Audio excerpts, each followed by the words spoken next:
Call the September 17, 2020 Reno County Planning Commission meeting to order. Staff, call the roll. Seltzer. Here. Ackland. Here. Buchanan. Jorns. Yes. French. Here. Gertson. Here. I want to thank everyone for attending this this very important meeting. I will entertain a motion for approval of the August 20 minutes. So moved. Second. It's been. Chairman? Yes. I have some revisions I'd like to suggest for those minutes. Okay. You know, I'm a guy that listens a lot, and seldom do I talk, but when I do, I like to be recorded. There were three things that I brought up at this August meeting. One of them had to do with the Lake Cheney storage down there, whereby I asked the applicant why he was building that, and I got the answer I was expecting, and that was a bigger demand. And I think that ought to have been recorded in the minutes of that meeting. The second thing that I was disappointed about is when we were talking about the wind regulations,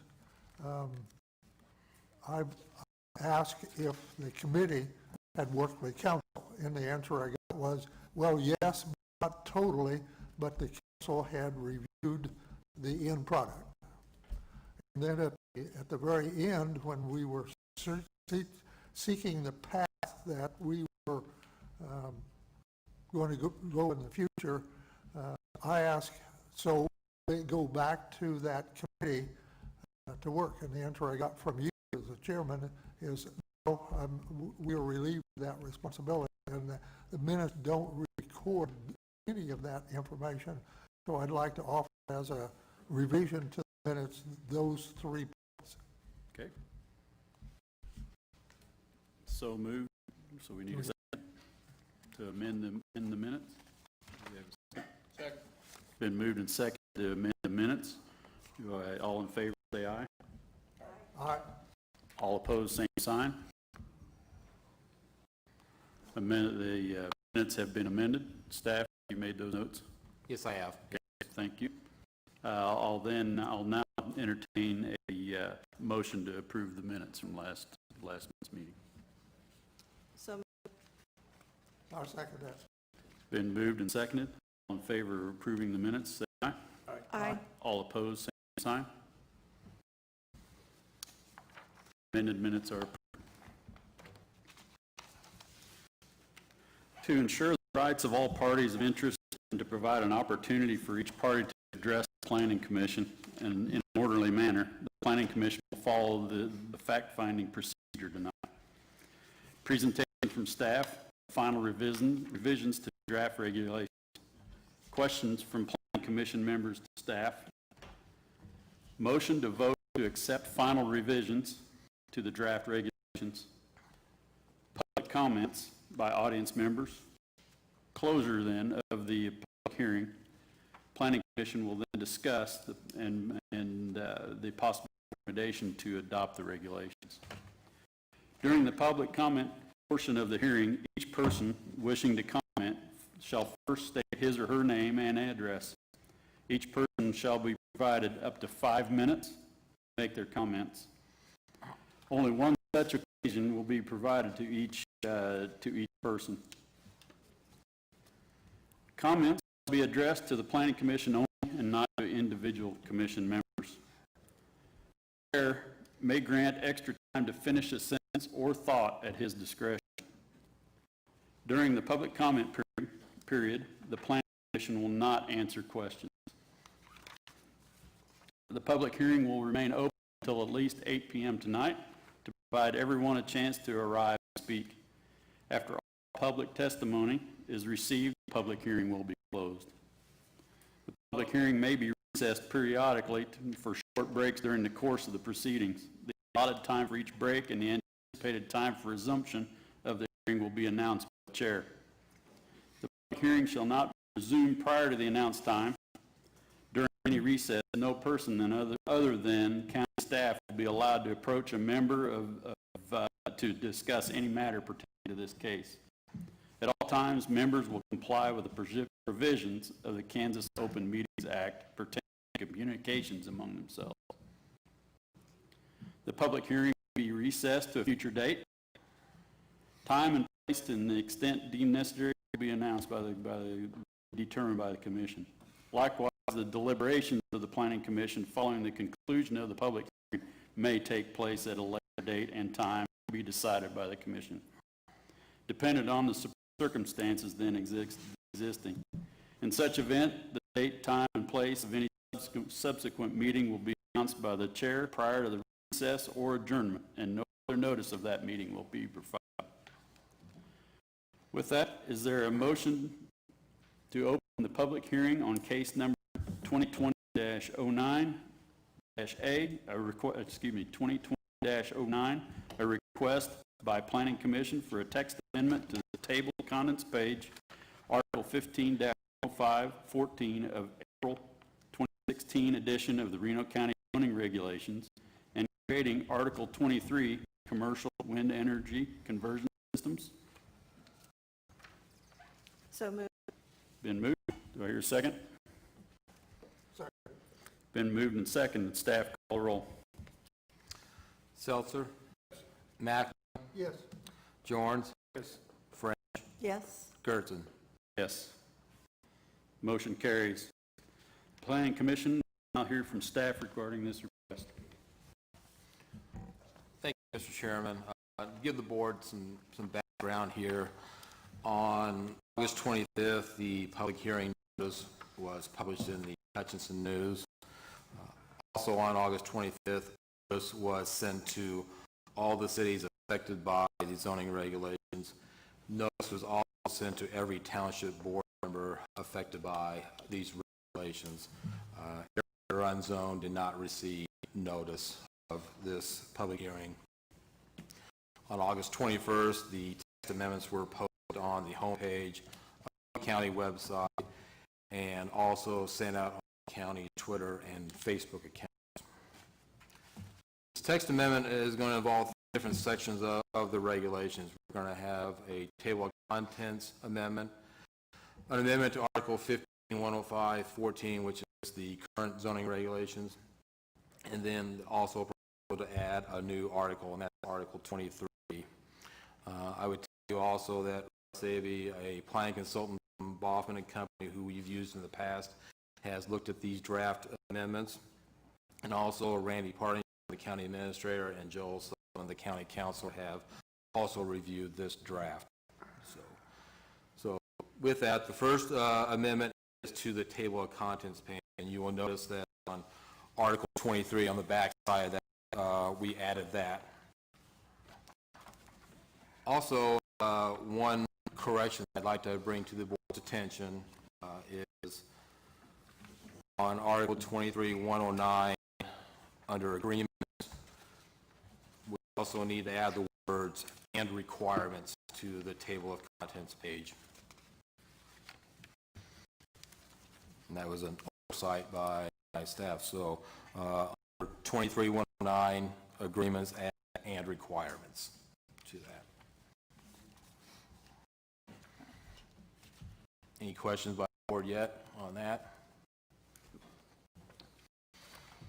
Okay, I just found it, so do me again. If you look at the table of contents section, you're under the actual Article 23, Mr. Mack. So if you go to this page Okay. right there. Okay, so if you go on the back side, on the back page, under Article 23, keep last page on the back, right there. Okay. So under Article 23-109, we add "and requirements." Oh, okay. I'm with you. Thank Okay? What words were you adding again, please? Words "and requirements." And requirements.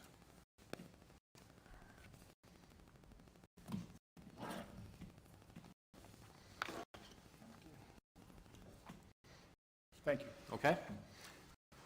No questions on that. The second amendment is to Article 15-105-14. This amendment eliminates all of the current wind regulations and simply refers readers to Article 23 for specific wind energy requirements. On the page, additions are underlined while the deletions are struck through. So the only thing that will be under Article 15-105-14 will be that a commercial wind energy system shall be subject to the provision of Article 23. Everything else you see in that section will be eliminated.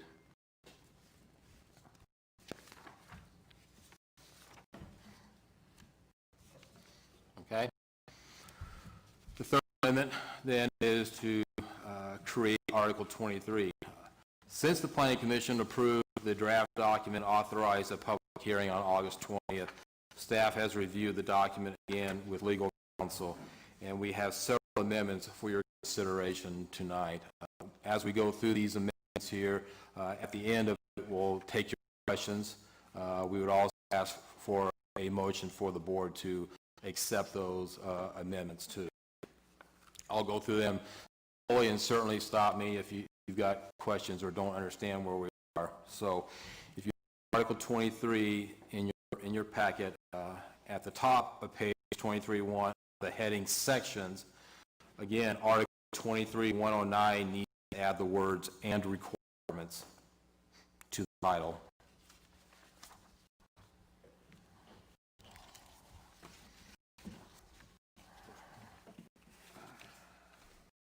I'm lost again.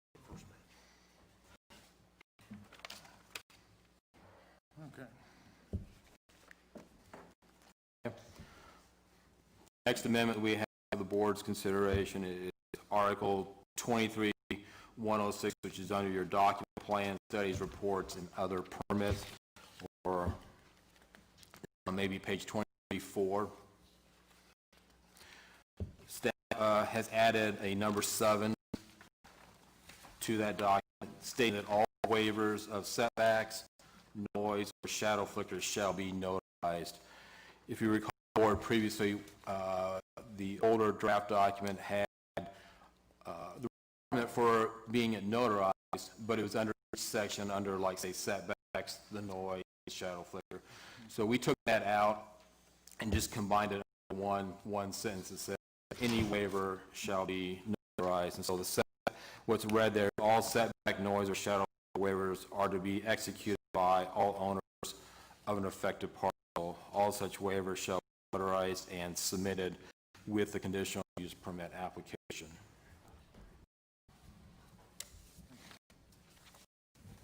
Okay. Next amendment for your consideration is Article 23.107, which is the setback. After the board approved of the draft, staff went back and, based off of comments received from the public and some of the discussion that we had last month, we revised letters A and B to state that no turbine shall be located closer than 1,500 feet from participating or non-participating principal building.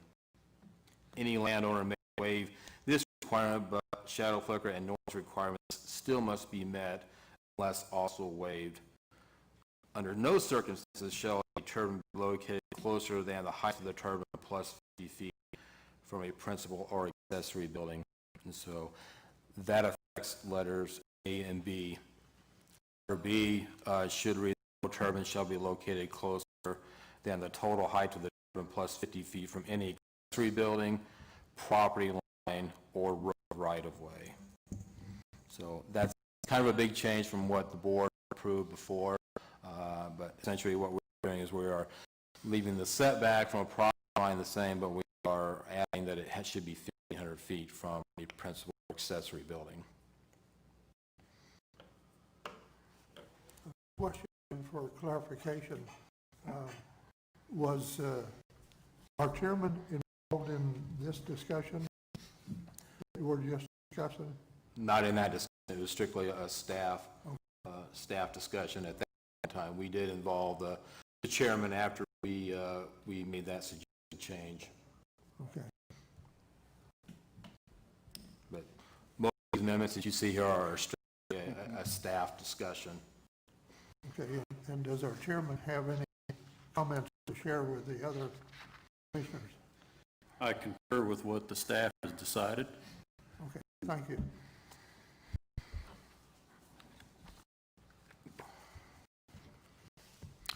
Next one is on F. We revised F simply to refer back to letter E or above. So we stated that a private airstrip owner may waive the setback requirement for a parcel identified in Article 23-107-2E. All other requirements in Article 23 shall be enforced. This was simply just a clarification. We want to make certain that people understood that you refer back to Article E. The previous version that was approved by the board did not have that clarification, so staff felt it important to add that.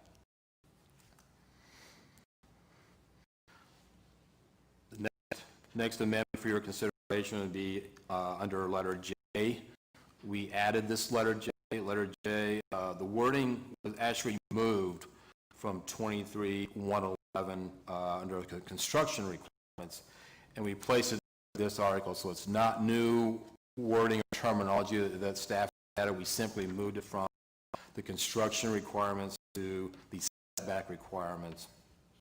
Staff felt it was really more appropriate the regulation portion of this article rather than the construction portion of the article, because this talks about the siting of a turbine and the permitting the applicant to relocate that turbine anywhere on the property from its original location, say due to unforeseen environmental factors or other factors, but understanding that all of the other requirements of the article still have to be met, so this permits the applicant to move the turbine, but that doesn't excuse them from having to still meet the other requirements of Article 23. It looks to me like that sentence, the first sentence there has got some extra words in it. And you beat me to the punch, Madam Vice Chair, yes. Along with Article J, moving that, you need to strike the word "by" in the first sentence.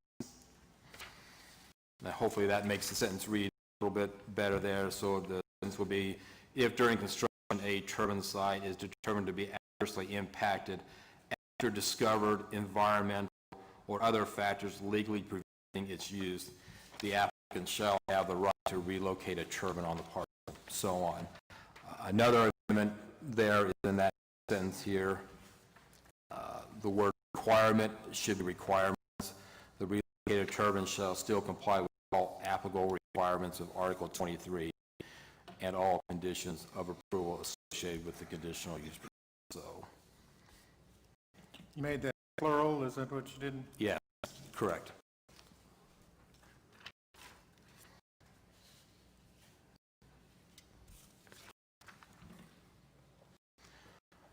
Next amendment is under Article 23-7-3, the noise. First half of letter A is the same. However, staff added the following to this article.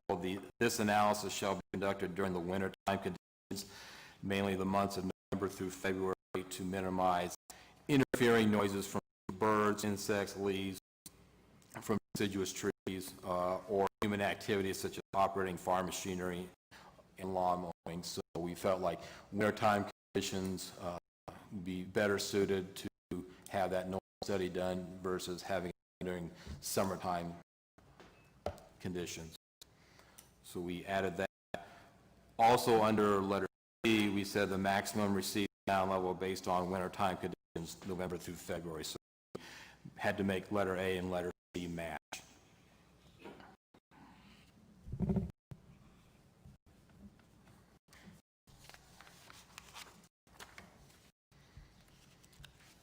Staying under that number 23-107, the next one is under Article 11, which is the ice throw, which is on page 28. We removed letter B from the draft copy, which stated that the applicant should provide a 24-hour phone number so landowner can call with concerns on ice throw. The section also talked really about possible mitigation measures, as the board will recall. Really, after looking at this, staff felt that all this content in this section shall be provided in the developer's agreement, which this board does not have any really authority to dictate what that developer's agreement shall say, and so we removed those aspects under the ice throw. Everything else within that section stayed the same.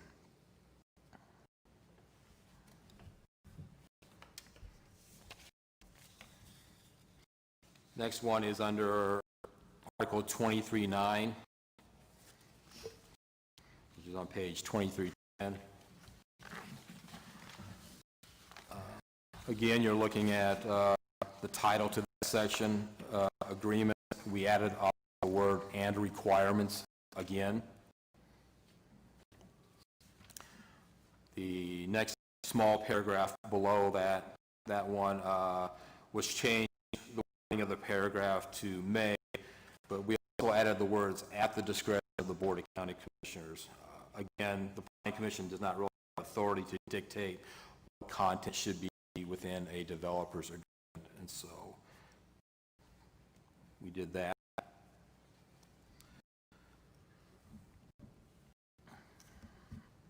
Under 23.109, numbers 1 and 2, we changed the word from "shall" to "may," and so where you find that is you have the title of number 1, which is a road maintenance and repair and replacement agreement. It's right underneath that where it says the road maintenance agreement may include, it used to say "shall."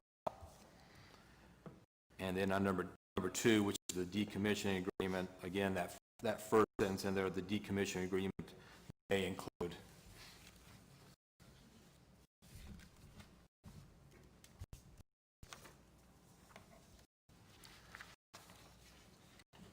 Staying under that same article, under numbers 3 through 7, we had a little bit of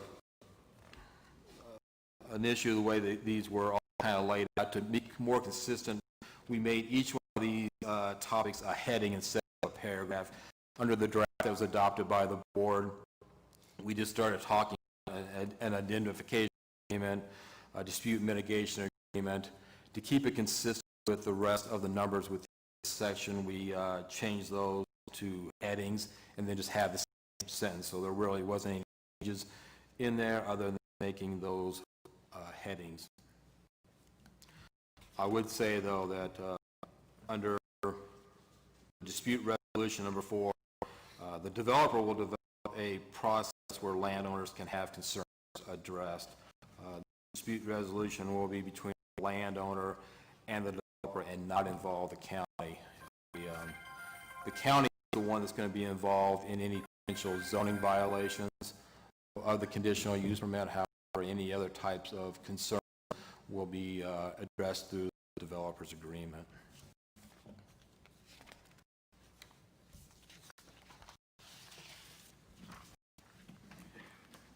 Under Article 23.111, number 4, which is on page 2313, the field representative is the individual county personnel need to contact for concern with any portion of the developer's agreement. This person may or may not be the same person that citizens will be called to voice their concerns. Something they'll be subject to the developer's agreement. You may recall the previous version called out the sheriff's department and emergency management should have the person's contact information as well. In discussing it amongst staff here, we felt like just have that number, and then if there's an issue, then I would be able to provide that to the appropriate department. And then this is the section that I had where the ability of the developer to move the turbine was originally located. This is where it was located, and so we just like it just didn't fit under that section, so we relocated that back to the setback section there. So did you offer a suggested change to number 4? No, we just really eliminated some of the work that was in there and made essentially the planning department the contact for that representative. That's a person that really need to be in contact with for the, if there is a project that goes forward, and we'll have that number, and I'll be able to distribute that number to. So you're suggesting on page 2313, 23111, item number 4, you're suggesting a change there? And what was the change? It just made a mention that we eliminated some of the wording, saying that the contact should also be the sheriff's department and also the emergency management, and we just left it pretty much the same, just eliminated some of those words.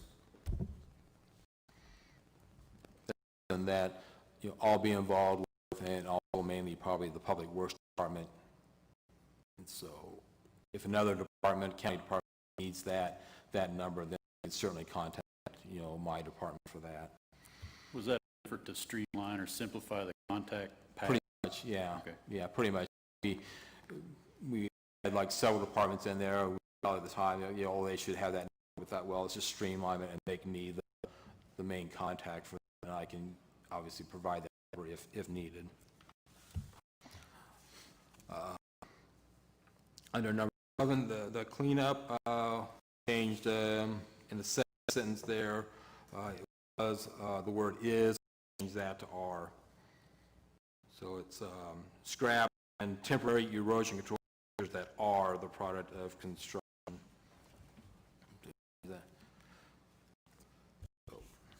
So at that point, that is all the changes that staff is suggesting this board review and consider for amending the draft. At this point in time, I'd like to introduce Don Britton, the Director of Public Works, who's sitting across from me, and ask if he has any comments at this time, then he can certainly address the commission. I have none.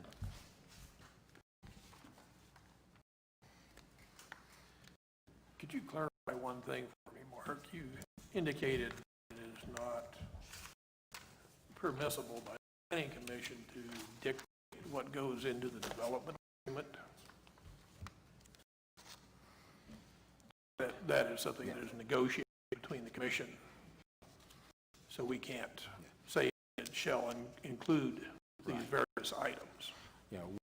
We changed a lot of those words to mays, because really this board don't want to force the hand of the county commissioner. Everything is subject to negotiation, and every situation could be different. And so again, you're taking it more as a negotiated yes. item rather than a regulatory item. Yes. Yes, so I thought. That's right. Yeah. So I say that's all the changes that staff has suggested. Staff would really request a motion to accept the changes that are presented and continue on with the public portion of this public hearing, if you feel comfortable with the changes that staff has presented to you tonight. I would move for approval of those changes. Is there a second? I second. Moved and seconded to approve the amendments. Also add, Yep. I seconded on the basis that I know you reviewed it in much more detail than we could possibly do right now. It was discussed with me after the staff had discussed the changes. It was discussed with me what they had found and what they were doing. Okay. Thank you. Moved and seconded. Is there any other discussion? Yeah, I'm not necessarily in favor of the changes from the standpoint of making a lot of these decisions in the development agreement as something that's just negotiated rather than what's set out in the regulations. I feel that, we're way another level of protection, for the property owners by doing it that way.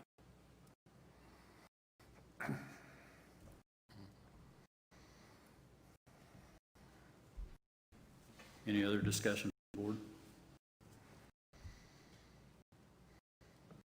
I'd just say that I feel like by providing that guidance to the county commission of things that we feel are important, that they may need to negotiate, but they are going to see beyond that, and it may depend on the situation, which of these things have to be in there, which ones do not. So I think it's adequate to say may, and we elect those county commissioners to make that that decision.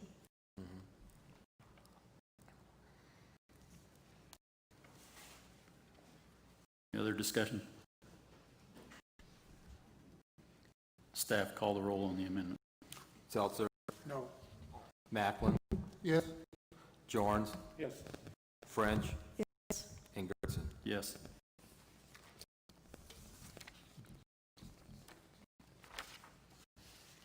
Amendments passed.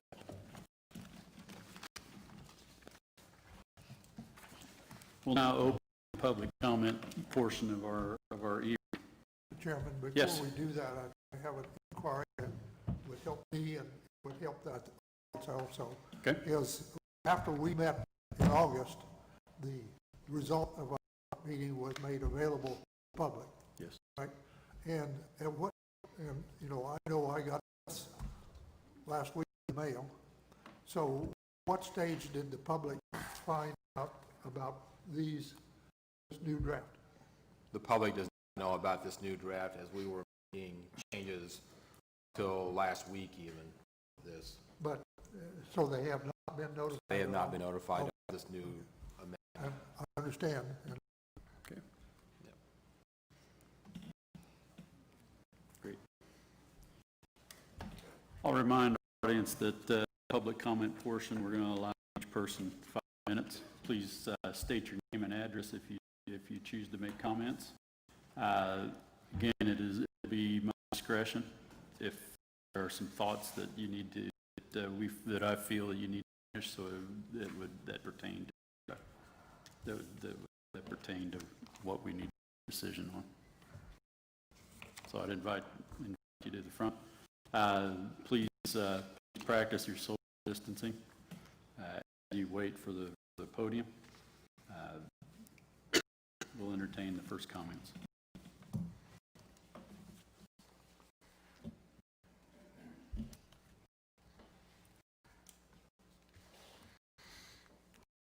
Jessica Schmidt. My address is 13114 East Lake Cable Road, Haven. I am here. I am a real estate broker, my own company in Haven, and serve the surrounding rural areas with residential and land sales needs. This does affect real estate decisions. I've had a number of folks ask about whether a wind is going to be loud or not in their backyard and in a person's prospective buyer of a property. That is a question and a concern by those prospective buyers, and it is a negative. I've never seen anybody say, wow, I'd really love to have that, but not money off of it. I think these setbacks are inadequate. I'll tell you, I understand you have tough decisions, but I do. I serve on the local school board. We've had our fair share of those tough decisions. But our board goes to tough decisions. We use our board goals to guide us through those tough decisions. And you guys have a similar document, the comprehensive plan that was updated in November of 2018, if I understand correctly. It states in the plan that that plan is to guide local officials in decision-making about such regulations. I do not believe that in reviewing some of the key points in the comprehensive plan, there's some inconsistencies with the comprehensive plan and draft regulations. First of all, it states that the comprehensive plan is to be used by private citizens to guide private investments and offer some security in those investments, meaning land that is used for farm, agricultural use, other agricultural uses, as well as residential uses. Also, the front page of the comprehensive plan is a picture of an unencumbered sunset. It's not very clear in my picture here, but you might be familiar with that picture. And that picture reminds me of, or signifies to me, that is an important part of our community, having wide open spaces that are unencumbered with large structures. That's why people move to rural locations. They don't want to see big structures in their way or have things in their backyards. And I think that also in the plan noted Key points such as balancing personal property rights with the rights of the larger community. With each new development application, an evaluation of highest and best use for the land in question should be considered before farmland is converted to other uses. A key point, farmland in rare or unique agricultural production acreage should be protected from unreasonable encroachment by farm and urban development. Objective number 3, for land use, minimize land use incompatibilities to ensure that adjacent developments are comparable in density, quality, thereby providing smooth transition between land uses. Objective 4, coordinate future development with the physical environment, placing a premium upon developing in harmony with existing natural features. The responsible parties of this objective include realty companies. I urge you to reconsider the draft setbacks recommended by the Reno County of Quality of Life, because this plan seems to me to be pro next era, not Reno County citizens. Thank you for your time.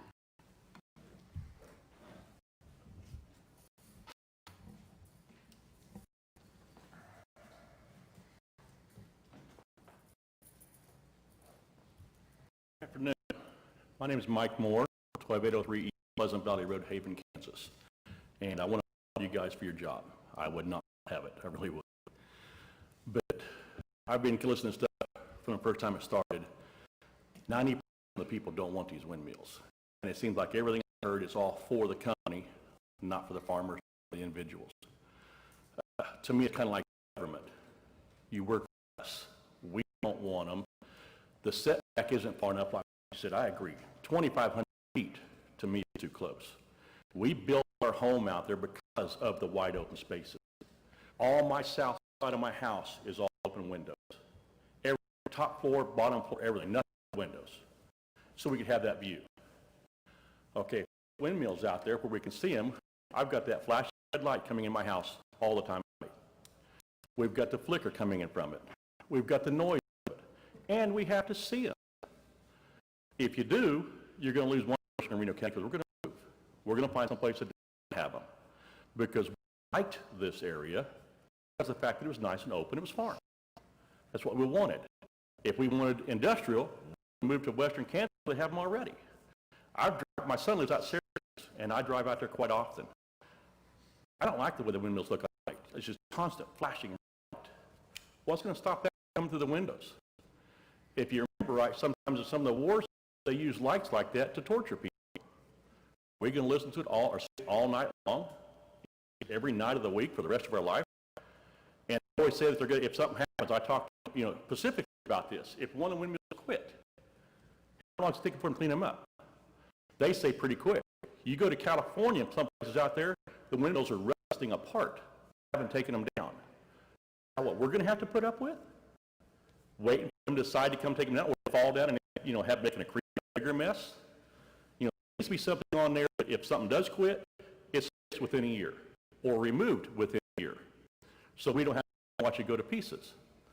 The distance, 2,500 yards or 2,500 feet, to me still isn't far enough for the lights.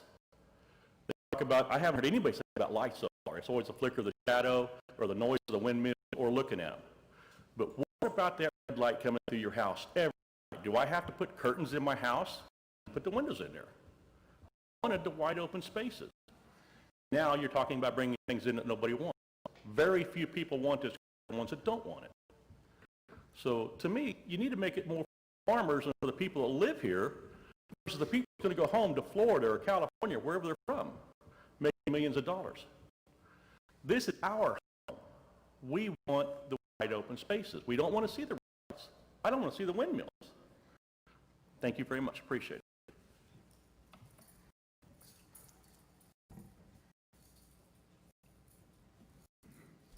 Mr. Chairman, would we be advised to comment again that we are attempting to develop regulations for future applicants in this process, and these regulations or any applications currently in process or in the court system, such as the Nextera process, which has been ongoing for a couple of years, will not affected by these regulations.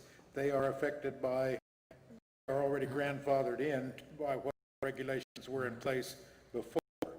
And as that works, as that application works through the courts, they are subject to the agreement that they already have proposed. This agreement that we are contemplating now would be for future applicants. If another wind energy group proposed something else for the western part of Reno County or the northern part or the northwestern, these regs would come into play. These will not affect the NextEra application, which is currently in courts. Is that accurate? And we save some time here with understanding of our, I appreciate Mr. Moore's concern, but what I heard from that sounded to me like he was commenting about the NextEra proposal, which is already kind of in progress and is in the courts at this time. These regulations would not affect the NextEra application. Ken, one point, you indicated that these would affect possibly new developments, northern part of the county or western part of the county, and they wouldn't necessarily, because this may impact the zoned areas, and that's the southern or the eastern part of the county.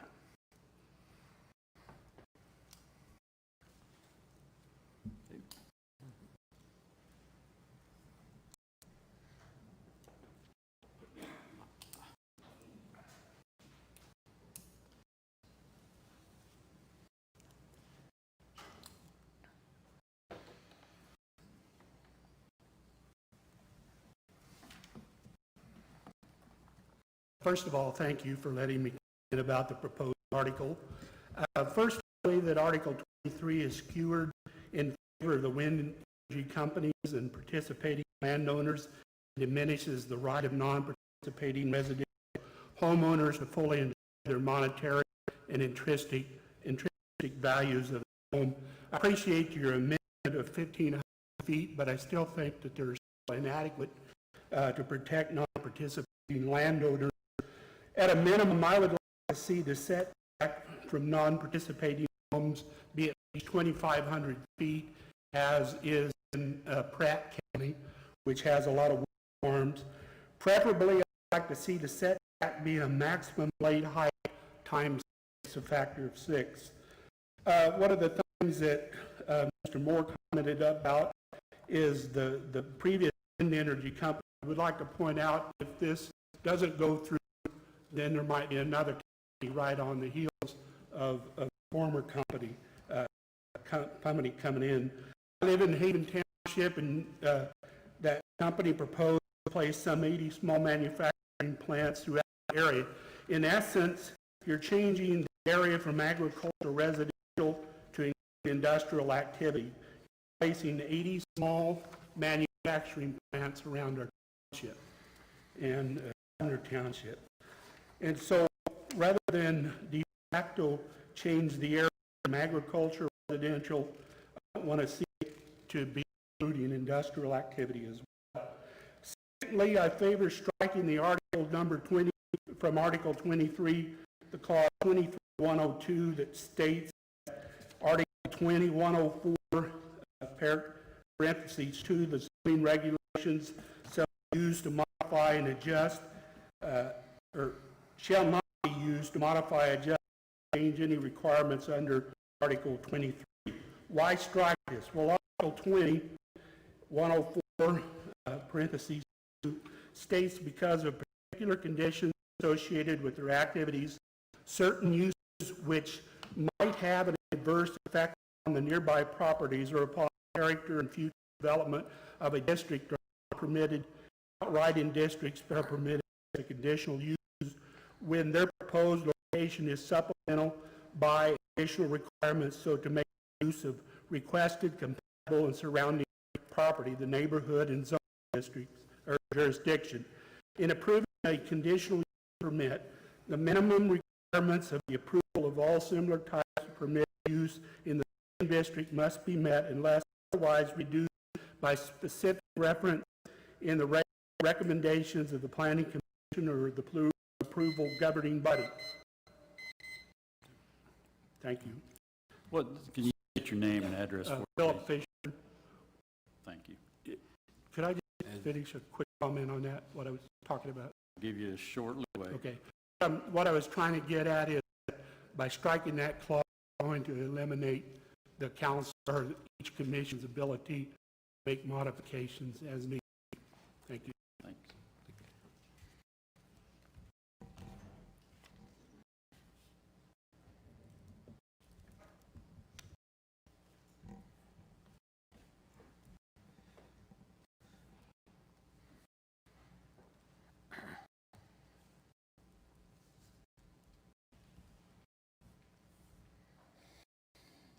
Good afternoon, guys. French. Annoyance is a feeling of being annoyed or an irritation. That might be an alarm coworker. It might be having to sit in front of a bunch of people rambling on, I guess. For me, it would be a wind farm around my house in the country in Haven Township. Remember Nick Baldetti, the former Reno County Health Officer, presented an assessment of wind energy impacts in the April meeting of last year. And what he said, or he mentioned visual impacts, annoyance, noise, economic effects. Mr. Baldetti had defined annoyance as stress, sleep disturbance, and general health outcomes.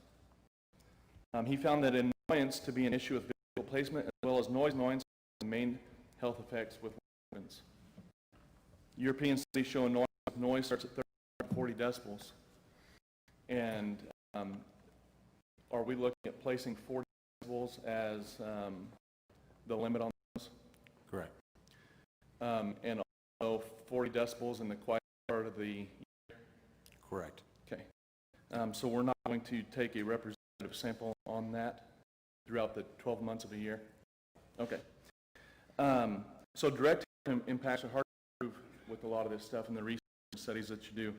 But indirect health impacts cannot be overlooked. Stress, anxiety, depression, those are real things that happen because of wind turbines. And that happens because they're in too close of proximity to people's houses. 2,500 feet is a good number to go. That's what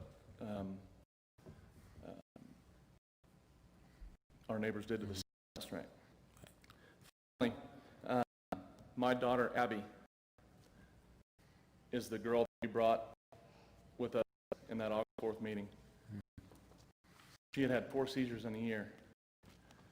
And Mr. Dorns, you said some insensitive comments, but you sent us a letter, and we received that letter.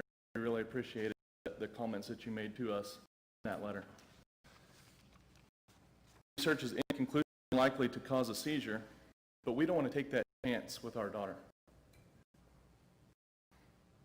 Getting outside that 1,500 feet, getting closer to 2,500, or even further away from that is what we would love to propose.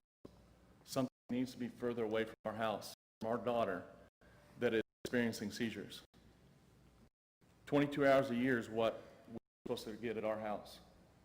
16 hours a year is what we were supposed to get at my parents' house 2 miles north of us, where we spend the majority of our time.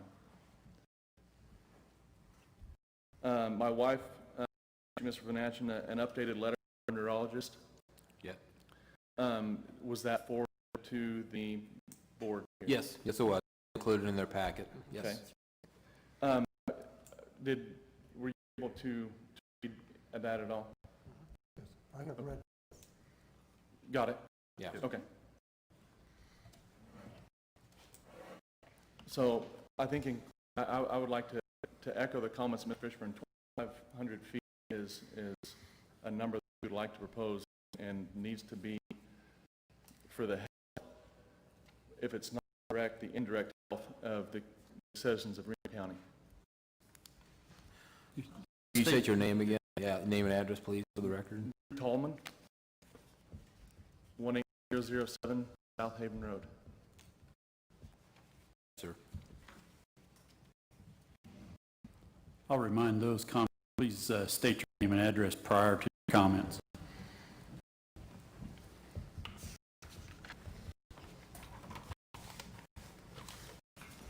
I'm Michael Miller, I live out west. 503 South Partridge Road. A few years ago, FEMA reclassified my properties out there in floodplain. That took the value down. You put one of these turbines out there, you're really going to hit me hard. That's all I got to say.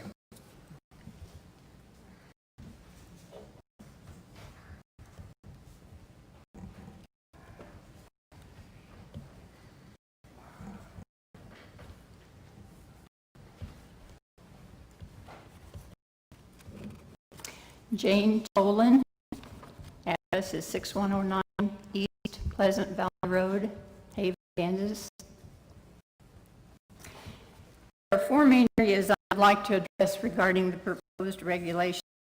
First of all is the section entitled Purpose and Intent. Any wind project must be viewed as an equal partnership between landowners, communities, and energy companies. This section needs to be rewritten to include all key participants. Protecting the interests of the developer is stated, but nowhere did I read anything about protecting the rights and interests of the landowner. The residents of Reno County, after all, that own the land, and their cooperation will be fundamental to the success or failure of any project allowed into this county.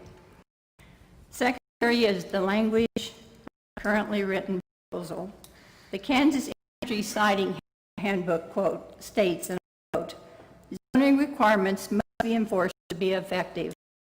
The scope of whether or not the guidelines under consideration can be carried out and enforced depends upon whether language is highly detailed or more general, unquote.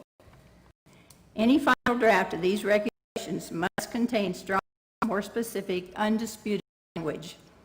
All parties need to know exactly what they are being held accountable to and what the penalties are. Allowing timely measures to correct a violation can mean anything from 60 to 90 days, a year, 5 years, or it even means take your own sweet time in solving the problem. Failure to use explicit and carefully worded language will create problems down the road, including future lawsuits. Third area, setbacks. The March 2012 issue of the Energy Journal states, and I quote, "It is becoming more and more important to look at the turbine model, site parameters, and acceptable level of safety risk involved to determine setback distances, as opposed to the rule of thumb formulas that involve turbine height and blade radius. Research shows that as we learn more and more about the potential risks and safety, more about the potential danger and the safety risks imposed on these massive structures, setback distances are increasing. Researching this topic, I looked at operating and safety manuals from several leading turbine manufacturers. Manufacturers recommend setbacks much greater than what Reno County is proposing, in most cases 2 and even 3 times greater. For example, the operating manual for Vestas turbines requires personnel to stay 1,312 feet from an operating turbine under normal conditions. Under abnormal conditions, this distance is extended to 1,640 feet. Vestas workers are required to wear hard hats within 1,300 feet of an operating turbine. The Nordex operating manual recommends maintenance personnel not linger within 1,620 feet of an operating turbine unless absolutely necessary. In the case of thunderstorms, Nordex employees are instructed to stay 3,200 feet away from the turbine. In general, manufacturers themselves recommend a safety zone with a radius of at least 1,300 feet. We need to keep in mind that farmers will be working in close proximity to these turbines. Researchers are discovering now that thousands of turbines are dangerously close to where people live and work. The smaller the setback, the greater safety and health risks. The Kansas Energy Council states, quote, safety setbacks need to be included in regulations when evaluating specific parcels for development, unquote. Fourth, and finally, I would like to propose that the county establish an oversight committee to periodically review and examine violations in real time. The act of reporting problems and violations by phone or email to a county level would reassure residents that their problems are effectively being recognized recognized and solved. In closing, I would like to leave the Planning Commission with a statement that was made to me by a local farm loan agent. He stated, and I quote, "The Reno County landfill is a great asset to our county, but I sure wouldn't want it in my backyard." That statement reflects the way a lot of us are feeling today. We are not against clean wind energy. It is all about proper siting of wind turbines. Erecting a wind farm in one of the most populated areas of Reno County and simply not recognizing the major impact on residents and landowners while not starting to protect these livelihoods and rights is not acceptable. I have a paragraph, could I? Well, that's 5 minutes, I'm sorry. Thank you very much. I Thank you. appreciate the opportunity to speak here tonight. Thank you.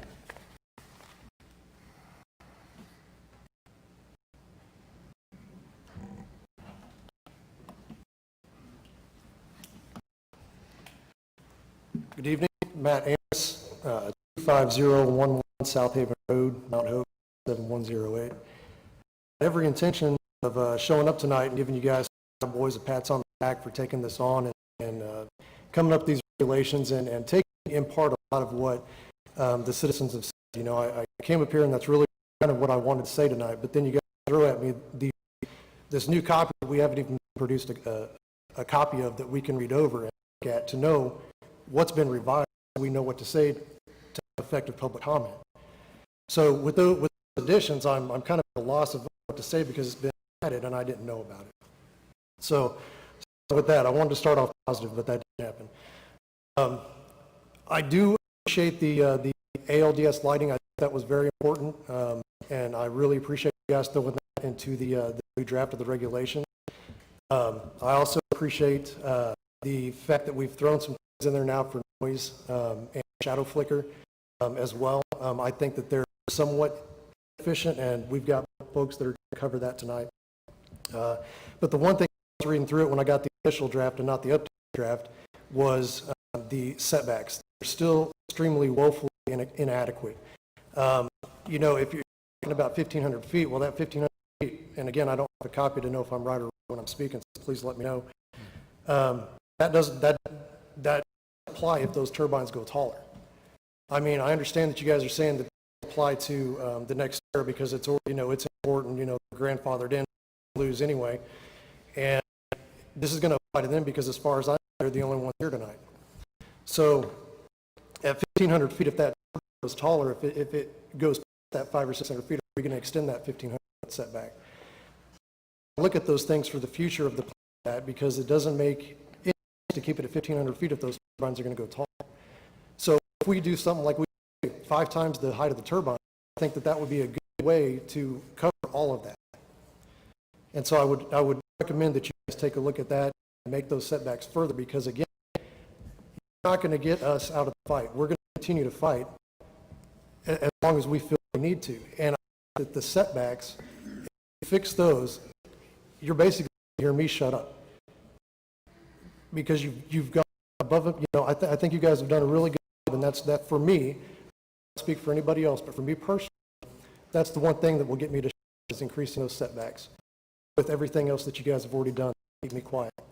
So again, I appreciate you guys taking it. I appreciate the hard work and effort that you guys have done up to now, and I would just ask you continue this again for another night. I know that you were willing to keep it open for tonight, but if you could post after those so that we as citizens have time to prepare appropriate comments.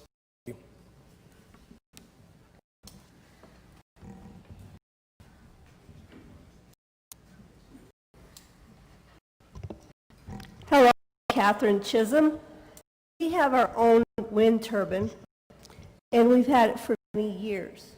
And the reason why we have our own wind turbines, we bought it from Menards, where they have the wind turbines there, because we didn't have electricity for 3 days. We didn't care about aesthetics. We didn't care about setbacks. We just needed to have some power at our place, some way to keep our refrigerator going, our freezer going. And with the wind turbine we bought, we have 3 of them. We checked the mark first on what we need to do, where they need to be placed, and everything like that. So a lot of people are looking at what they look like. They're not looking at their purpose. The purpose is to provide energy for needs in your home.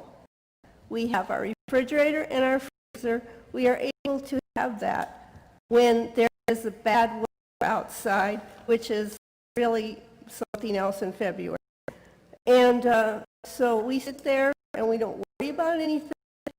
And also, if you want to look at aesthetics, there is the towers that are flashing continuously with the red lights, the cell towers. And so nobody mentioned that they are very, you can see them for miles. So I would like people to reconsider that if your electricity goes out, what are you going to do? Thank you. Yeah. Address is 25805 Factory Road, Mount Hope.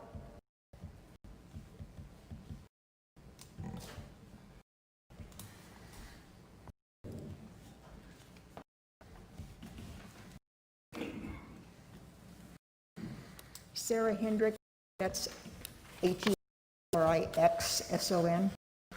1116 Saratoga Road. That's actually in Yoder. All right, you're going to have to unmask. I'm old and hard of hearing. Okay, Thank you. where do you want me to start again? No, carry on.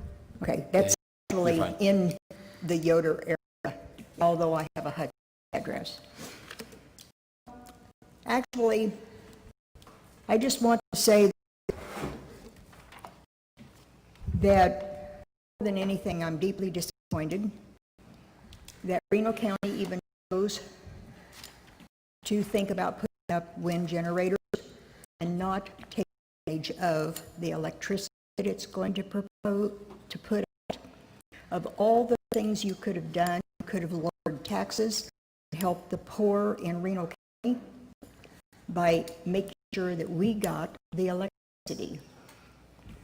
Second thing is I'm disappointed that you put up wind generators or are proposing to do so where you are, because that is prime real estate and you're going to miss out on all the amazing long-term taxes that you could get from housing and personal property in the area, because Wichita has been moving this direction for over 30 years and will be here soon, but not if we have generators in that beautiful country. I agree, my husband and I both agree that we need to seriously take into consideration all of the health effects from wind generators. That is real. And I also agree with Mr. Moore that if they get that close to my house, we'll sell and move. My children are going to buy property and build, and it wasn't going to be cheap in that area, and they are no longer going to do that. So you're going to lose out on some really nice housing that is trying to go in out there and will not because of what you're doing. Thank you. Thank you.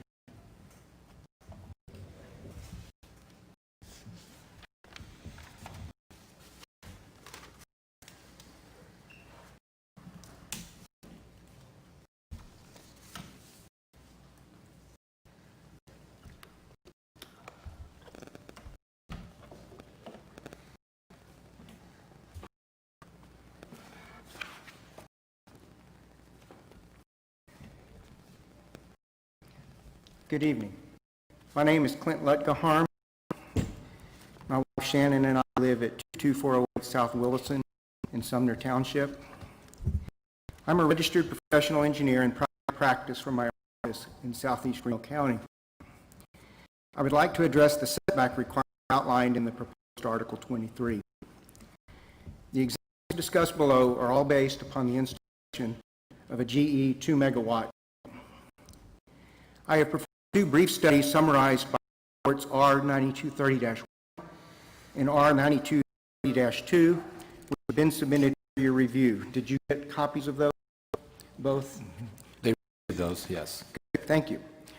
The Dash 1 report looks at the impact energy from 3 turbine-generated projectiles: a 5-pound projectile, 10 pounds of debris, and 5 pounds of ice. Each is approximated as a sphere. And for scale, this would be 5 pounds of debris. 10 pounds of debris is just a little larger, and 5 pounds of ice is just a little smaller. So the report attached to the Dash 1 shows the flight path, throw, and impact for each of the 3 projectiles. A 10-pound debris is thrown 2,109 feet, including aerodynamic drag, and it would impact 165 miles an hour. This would penetrate FEMA-approved P61 storm shelter. I don't live in a FEMA storm shelter. Most buildings are of construction similar to the residential requirements of the 2018 IBC. Pounds of ice can go 1,875 feet, striking at 169 miles. If it lands at the setback proposed in Section 3, it would strike 203 miles per hour. Either one of those will easily penetrate a standard dwelling. In fact, 6 cases in the Dash 1 report, typical home or similar structure offers 0 protection. FEMA tornado shelter only protects from 2 of the 6 evaluated. Dash 2, second report, looks at the impact energy and throw just the 10-pound projectile in more detail. The 10-pound projectile represents the piece of separated debris, which is less than 5% of just the tip of the blade of one of these turbines. The projectile can be released from any point on the clock face around the turbine. So, to look at the picture completely, you have to look at release points all the way around the clock. This 2 looks at 24 positions. Maximum overhand throw is about at 10 o'clock. Maximum underhand throw is backwards underhand throw from 8 o'clock. Both similar ranges. The first chart shows for all release angles on the circle.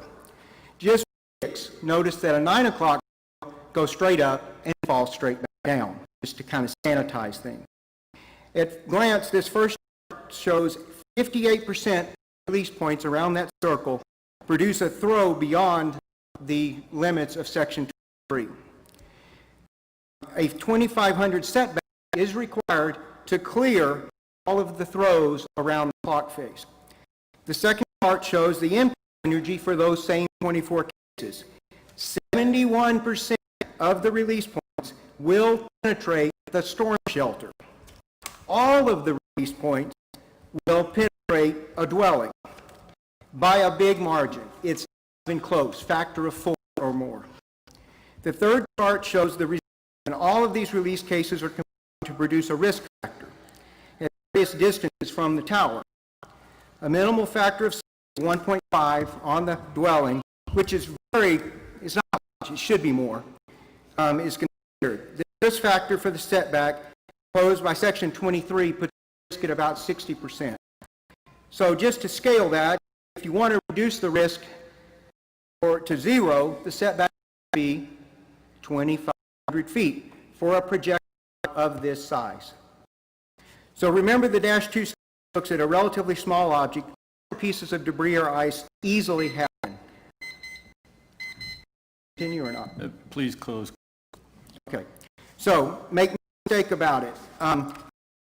The setback requirements of Section 23 are not sufficient. They present a significant public safety hazard.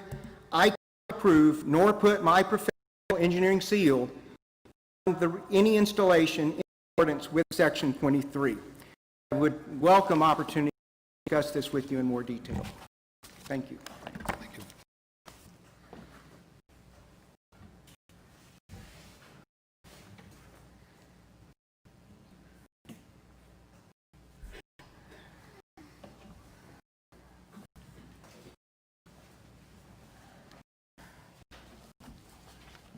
Lynn Tallman, 1517 South Haven Road. I was up here asking for a moratorium didn't get that, well, certainly got that. The purpose of that was to do what you all have been doing, to try to study the best ways and regulations for these wind farms. As you've already seen, there's some concern with the proposed draft, and a lot of it surrounds the idea of setbacks. How close can they put one of these things? That's the question on the.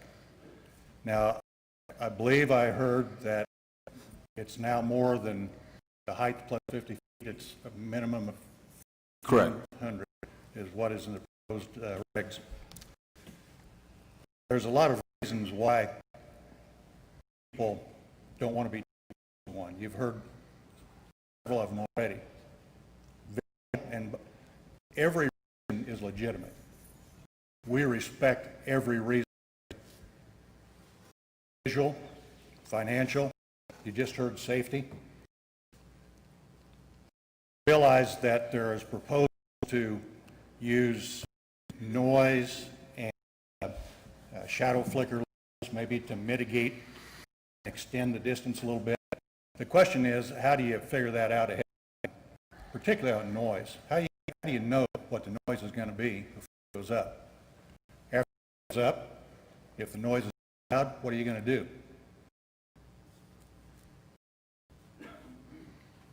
Actually, noise and shadow flicker levels, for me, I know for many of these people, it's 0. Now, as far as the reasons for not wanting to be too close,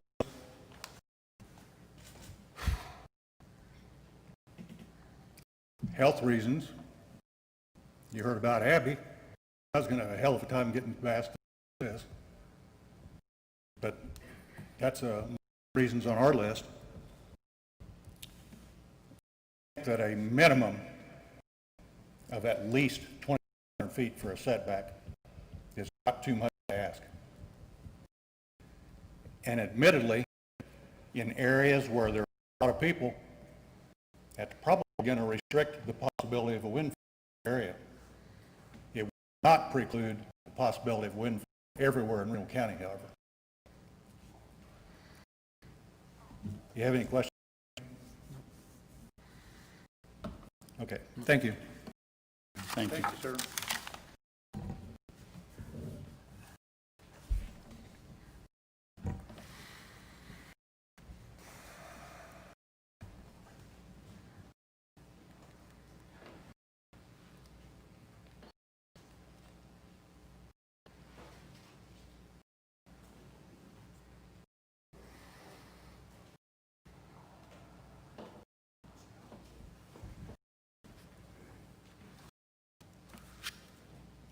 My name is Kathy Ewarts, address 344 Savvy, Andale, Kansas. My representing 2300 South Railroad, Mount Hope, Kansas. My aunt and I own that property. The current draft at CWECS regulations does not provide adequate protections to a non-participating landowner in a farm development project. It has the setback distance, it has the height of the turbine, plus 500 feet from roads and property lines. The distance does not take into consideration the fact the safety zone is not being accounted for, so it causes the turbine to be in a trespass zone of the non-participating property owner. The trespass definition is into a person's land or property without permission. This should not be a topic left for negotiation. Setback should be a pre-established measures far enough from property lines to prevent the trespassing. That setback factor can't be mitigated as a mistake with a phone call or letter to correct it. For to allow property line trespassing to happen, that's wrong just as much as the developers.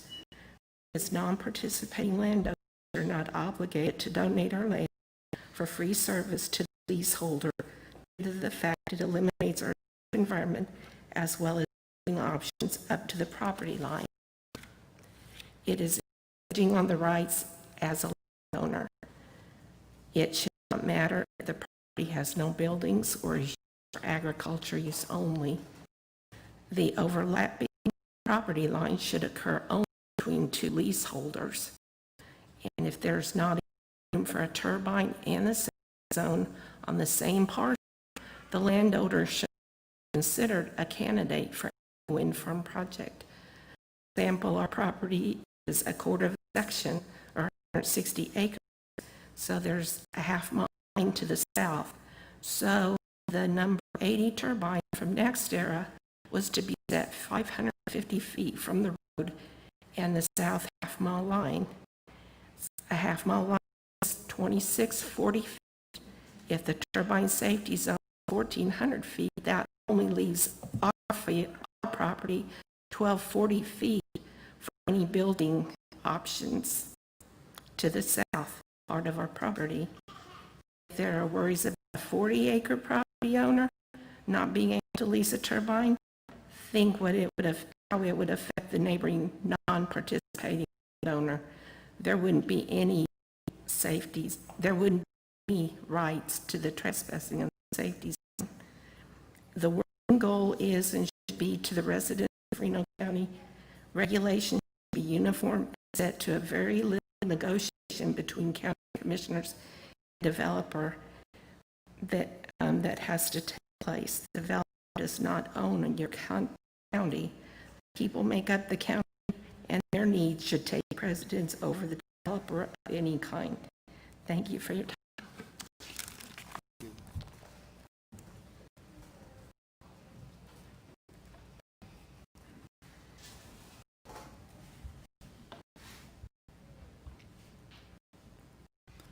Board, I would like to exercise our right to take a short recess. Been sitting in these chairs for about an hour and a half now, so I'd like to take a short recess. It is 5:47 now. We're going to let's recess for 30 minutes. We'll come back at 6 o'clock.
We'll call the meeting room back to order.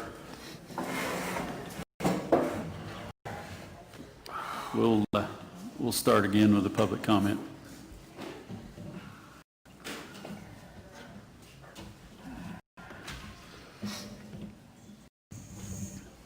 John Roeder, 5116 East Arlington Road. I'm going to start off on your very first paragraph here, where you stated, by protecting the developer's interest in unobstructed wind flow. Where in that paragraph do you talk about the people of Reno County? Makes a guy wonder where your loyalties lie. Second one I got to address is your 40 decibel minimum.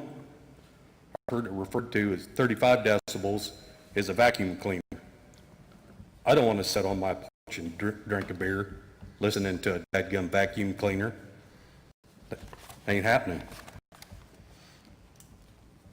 I've done enough research to figure out that there's only one reason only to build a big wind generator. And that's because the investors who back all the money for the goons to put these up get it. Tax credits. The last I looked, it was about 60%. Thank you.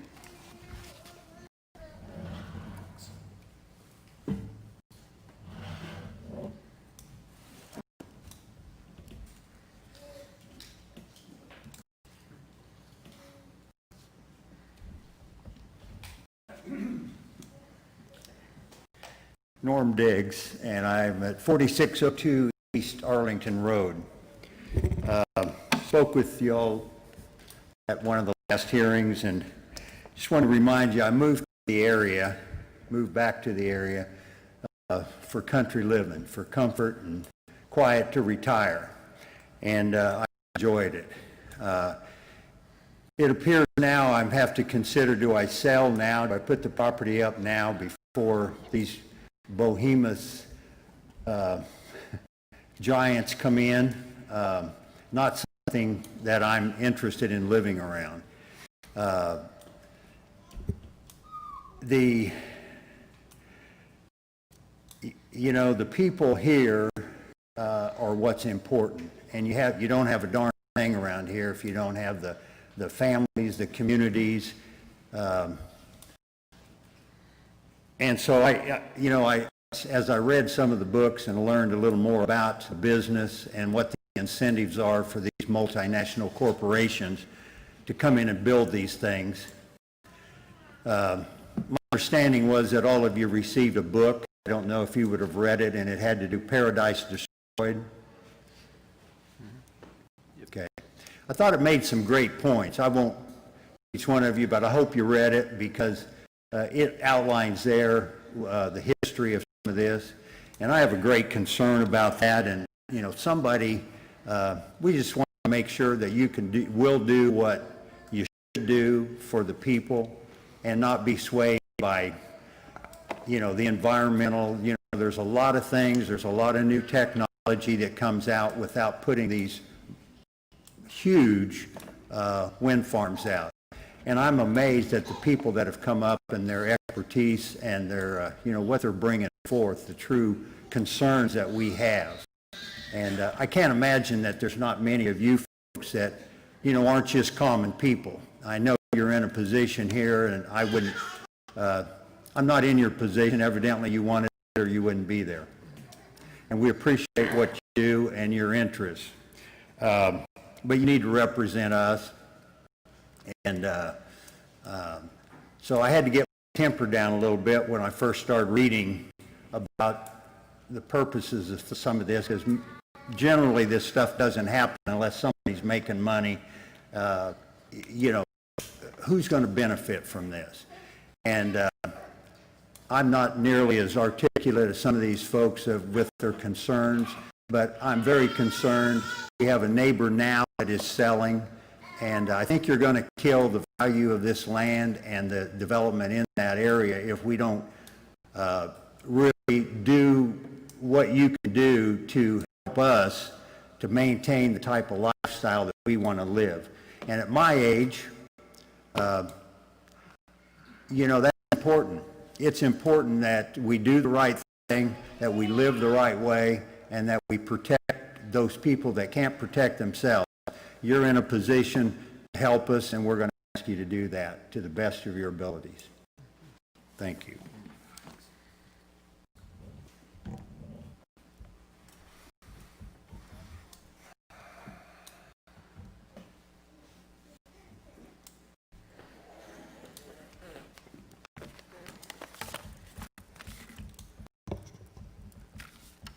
Hi, my name is Christy Horsch, and I live at 22519 South Kent Road in Haven. I'm so grateful that our inadequate zoning related to industrial wind facilities is finally being addressed. Good zoning helps us to be proactive rather than reactive. When an industrial wind facility approached our county and submitted what approximately 80% of the community thought was a subpar CUP, we were reactionary. We were faced with months of work, hours upon hours of public hearing, a rejection from the planning board, a protest petition, a rejection from the county commission, and now we are still in appeals almost 3 years from the first time the developer had a public meeting in Haven in late 2017. 3 years of county and community resources being funded to a subpar project that did not meet the needs of the community. All of this could have been avoided if proper zoning had been in place prior to the CUP being submitted. You have a difficult road to walk now in developing new zoning. On one hand, you want to make sure the county remains open to wind and friendly to businesses, and on the other hand, you need to protect the people who make the county. It's a fine line and compromise is needed, and when you can't, you need to err on the side of the people. While strides have been made, the proposed zoning regulations still leave the people who live in rural Reno County underprotected. This means if the new regulations are passed as written and a new CUP is submitted, the county should prepare for another public hearing even more in depth than the first. No one wants this. An appropriate compromise on zoning regulations could usher in a new facility that is properly cited and supported by the majority of the community. But where do we draw the line? At scientifically documented health and safety risks or arbitrary numbers. In the proposed zoning, setbacks from property lines and roads are the height of the turbine plus 50 feet. Let's look what that means. The turbines in the previous CUP were proposed to be 500 feet. So this would be a 550-foot setback from property lines. However, according to their safety manual, the proposed GE 2.5 megawatt turbines have a safety zone of 1,050 feet. That is 500 feet further than the current setback, which means that part of my neighboring property has just become unusable. And maybe my home isn't in that danger zone, but my shed, my garden, heaven forbid, my children's swing set might be in that unsafe zone. The purpose of zoning is to protect all property rights. Yes, my neighbor should be able to use his land to see as he sees fit until it infringes on my land use. If a turbine is the height of the tower plus 50 feet from my property line, a portion of my land is being infringed upon and has become unusable. The turbine manufacturer is given a safety zone for a reason. In the public hearing, we presented a great deal of information on sound, including a professional sound study. In its work, it stated the importance of clarifying a maximum sound requirement rather than an average. An average of 40 decibel could mean that some days the noise could be well above 80 decibels if the turbines are left not spinning enough days. Furthermore, annualized averages are very difficult to monitor and enforce. In Lancaster report, it was determined that the GE 2.5 megawatt turbines proposed in previous CUP would have to be at least a mile away from home for a maximum of 37 decibel. The World Health Organization recommends an absolute maximum of 40 to 45 decibel outside the residence, not including ambient noise. Sound can be detrimental to health. If it is proven that a maximum of 40 to 45 decibels is the threshold for safety, why wouldn't we adopt this maximum as our standard? In the proposed zoning, the setback from our residences is laughable. It is assumed that with the noise and shadow flicker restrictions, this will regulate itself. After our last round, I think we saw that everything needs to be as clear as possible. We need clear, concise, and measurable guidelines to protect the people from improper siting and to protect the county from further litigation. We need a realistic setback number from homes, one that reflects the noise and shadow flicker requirements, as well as health and safety and property value. Once a more realistic number is determined, it should be moved from residences to property lines to protect people's land assets. Zoning is designed to protect land use. It is utilized to protect property value and protect the best interest of all parties. This does not change because a wind developer waltzes into town. It has been argued that turbines fit right into rural areas, but industrial wind facility is a power plant. It is an industrial site. If we are going to allow our rural landscapes, our farms and residences to neighbor with industrial wind, we, the citizens, the homeowners and landowners, are the ones who need the protections, not the wind industry. As I've stated before, you have a choice. You can placate the wind industry, be given another subpar CUP, and all that comes with it, whether that be a denial or an economic disaster of a facility. Or you can compromise with the community, require proper siting in the form of safe setbacks, and watch Reno County with the wind industry. We cannot entertain an industrial wind facility in our county known for world-class wind if the project will not be properly cited. The proposed zoning document does not meet these criteria. Therefore, I implore you to please try again. Please define setbacks and property lines at a safe distance. Please define realistic setbacks from residences. Research the health risk from sounds and update requirements. Don't now. Do the whole thing right. Thank you.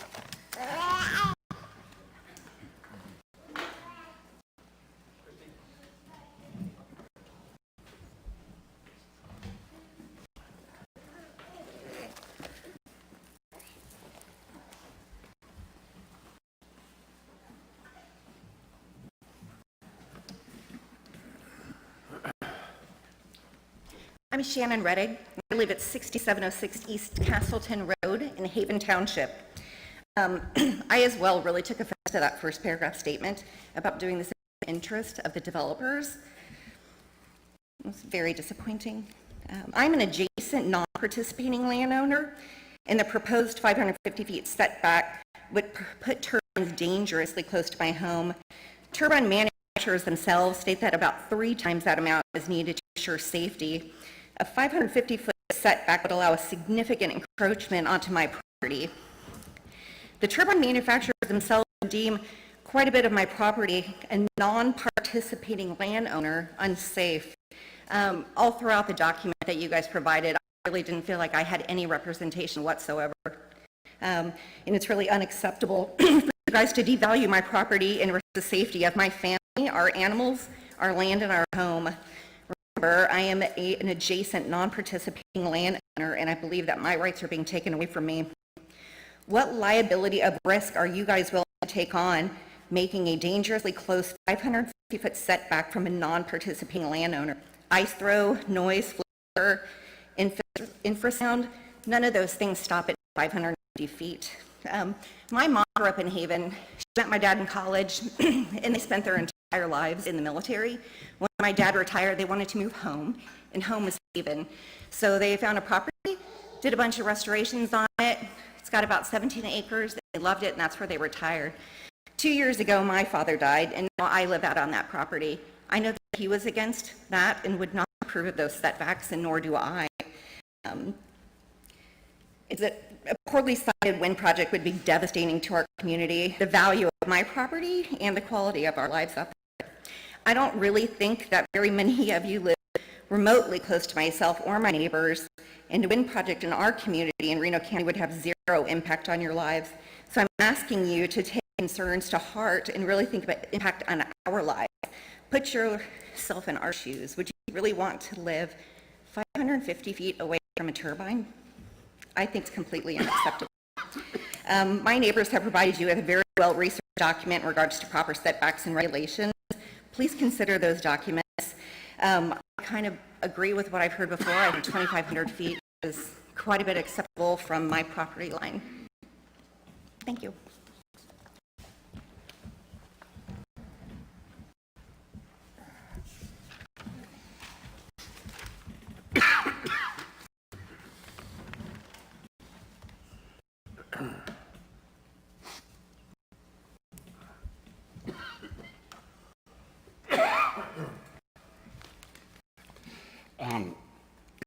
David Bogner. I live at 13114 East Pretty Prairie Road in Mount Hope, Kansas. By now, you on the board have heard a lot about wind development being protected more. I'm going to start over. By now, you on the board have heard how the wind developers are being protected more than non-participating property owners in the county. I agree with the setbacks from the property lines are not adequate. Some wording in the regulation needs to address the setback should be at least the manufacturer's recommendation. I personally think it should be at least 3,000 feet. Flicker and noise issues. How much are the non-participants supposed to endure? If there's a compliance issue with these regulations, there is no one on the county level to help you with this. Who do we go to for help? Who is testing, monitoring? Is it an outside inspector needed? Or not the wind farm employee doing the testing? If non-compliance occurs, who does a non-participating turn to for help? You need a plan for enforcement. This issue is not addressed well enough because the wind farm is supposed to hire the arbitrator if you have a problem. They hire the outside third party to investigate the problem. Looks like everything is being lined up for the wind farm. They are hiring these individuals, so they are going to make sure the employee wins the wind farm because they want to be hired again. I am now going to express another way to look at this issue of commercial wind farms. Most of the non-participating owners were not asked or approached by the wind farm to participate. Their acreage, their residence on had no value to them, and so they didn't want them. One or even 40 acres with the residence was no help to the cause, so their answer is to come in anyway and dictate, force, or make residents comply with their industry standards. These are the setbacks, the flicker of the door standards or regulations. All you hear in the public these days about bullying in schools and in situations it shouldn't be done. But it looks like to me the non-participants are being bullied by the wind farm, state, county, or local government that want this because they are affecting these residents' quality of life. Here, bullying is being done on a massive scale. Just like the schoolhouse playground, the big bully, wind farm, sets the rules, monitors the playground, and makes sure the rules are followed. If they have ways of enforcing the rules. The one-sided approach I talked about a minute ago. This is another thing that pertains to this situation. The fox is guarding the hen house. The fox is very cunning and opportunistic. Strike when it's best for him.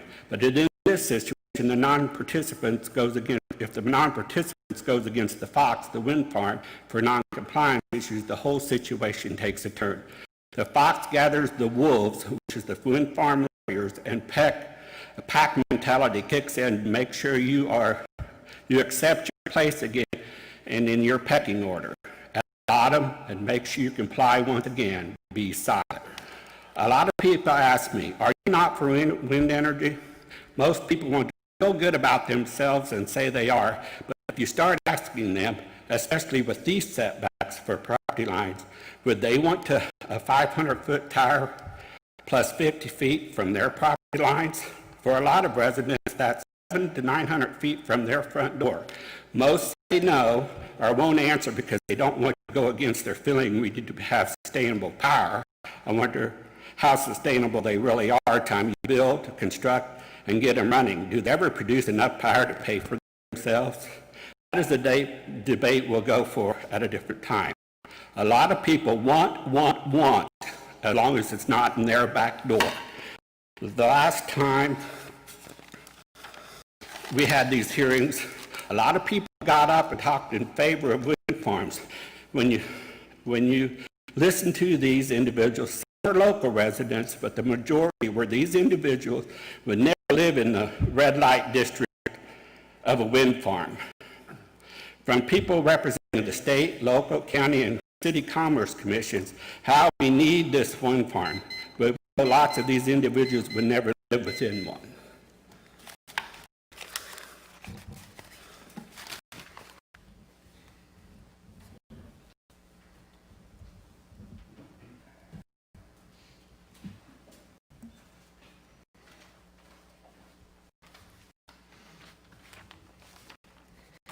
Hi, I am Stacy Helton. I live at 13811 East Maple Grove Road.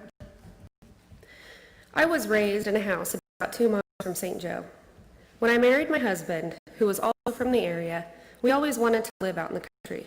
Like most newlyweds, we had to settle for a house in a small neighboring town until we could buy land. We ended up buying some land in southern Sedgwick County, and we're planning to build there.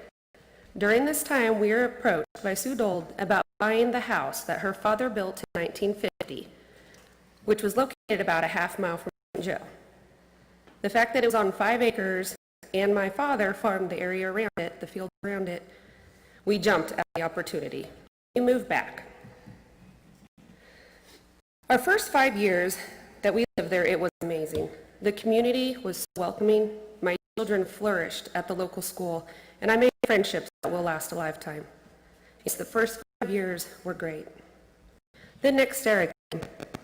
The idea of losing my beautiful horizon was upsetting, but then I began researching the effects, especially the effects on children, since I have 4 of my own and was teaching. I will not live by a wind farm. It's that simple. We have put off building an additional shed or doing any remodeling to our house until we know that we can continue to live in our community without a wind farm towering over us. I know that my taxes are just a drop in the bucket when you look at the Reno County tax revenue, but I'm not the only one that's not building. 5 years ago, we were blessed to be offered the land that we are on. We had looked for years for land in southeast Reno County. It just never came up for sale. And when it did, it sold immediately.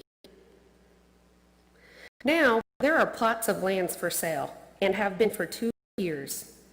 I don't think that that's just a coincidence. My taxes don't add up to much, but the 8 or so plots of land that could be added to the community, that would add up.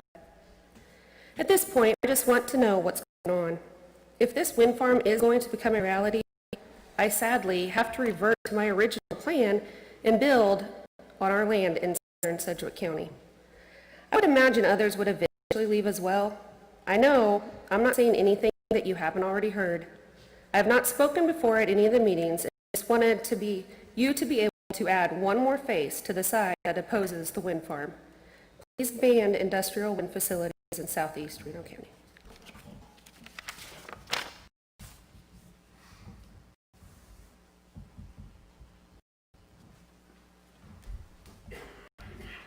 Hello, my name is Chelsea Wells. I live at 14509 East Maple Grove Road. 87% of the footprint is together, and we said we didn't want this here.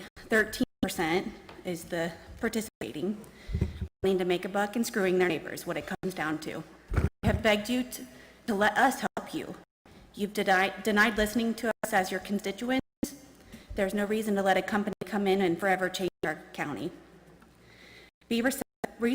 Be responsible and set guidelines that protect us who live here. Don't let that 13% of the footprint make a buck to ruin it for the rest of us, 87%. Money cannot buy happiness. Enjoying our peaceful, quiet country living is what we live for.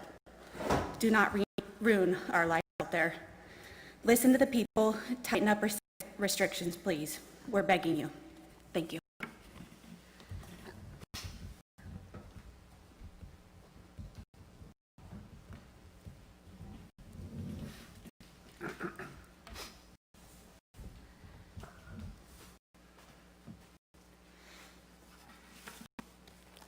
Don Bogner, 1019 South Haven Road. I've got a little different slant on this.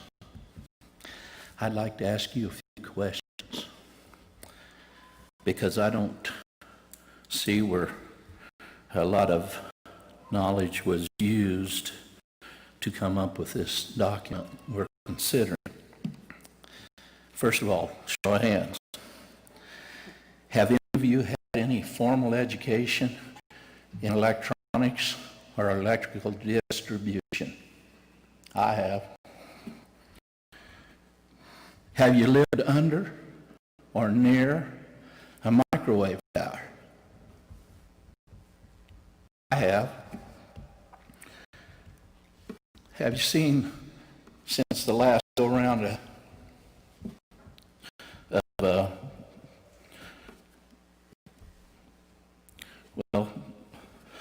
have you seen the 60-minute TV program on EMIs and how they affected the health of our embassy workers in China? You may have wanted to visit that. It would pertain to what you would want to do about some of the things that you would want to, setbacks and various other things with this wind farm.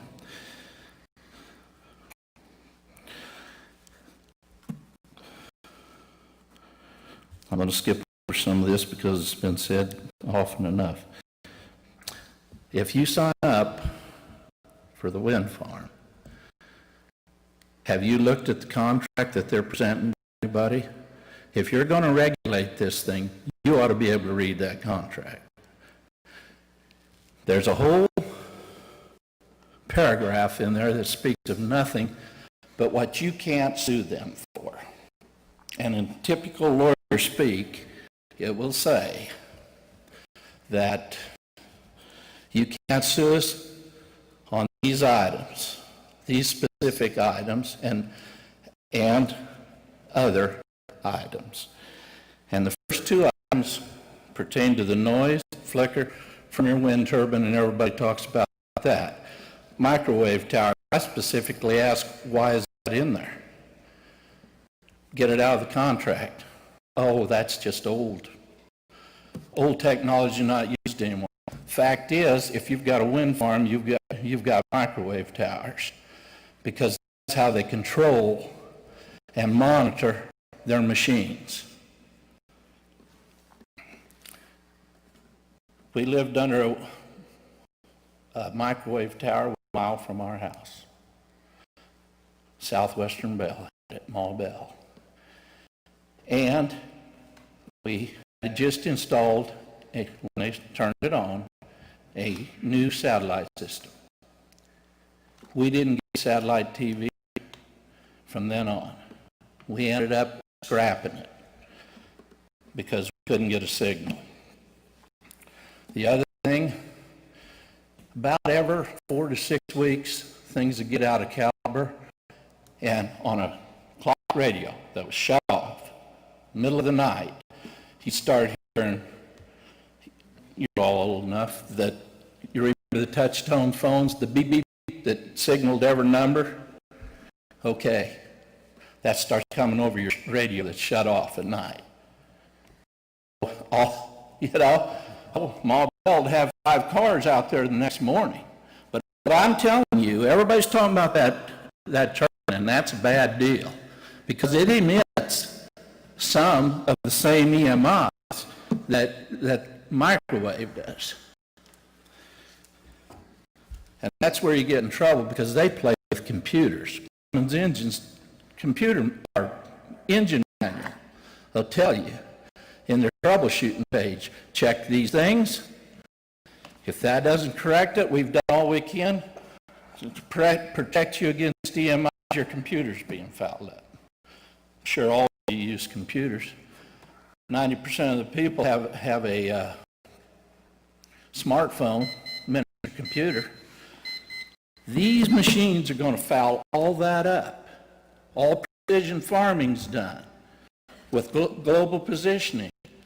People, educate yourself, and I think you will decide that what we're speaking about here on this document is wholly unrealistic.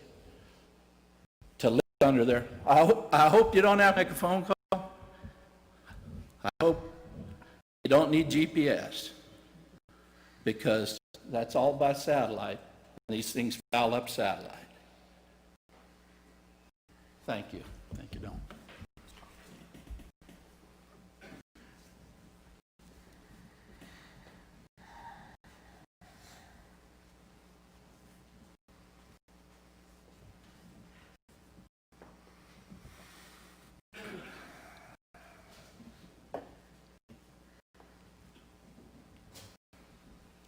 Good evening. My name is Sarita Munshaw. I live at 14 Prairie Dunes Drive.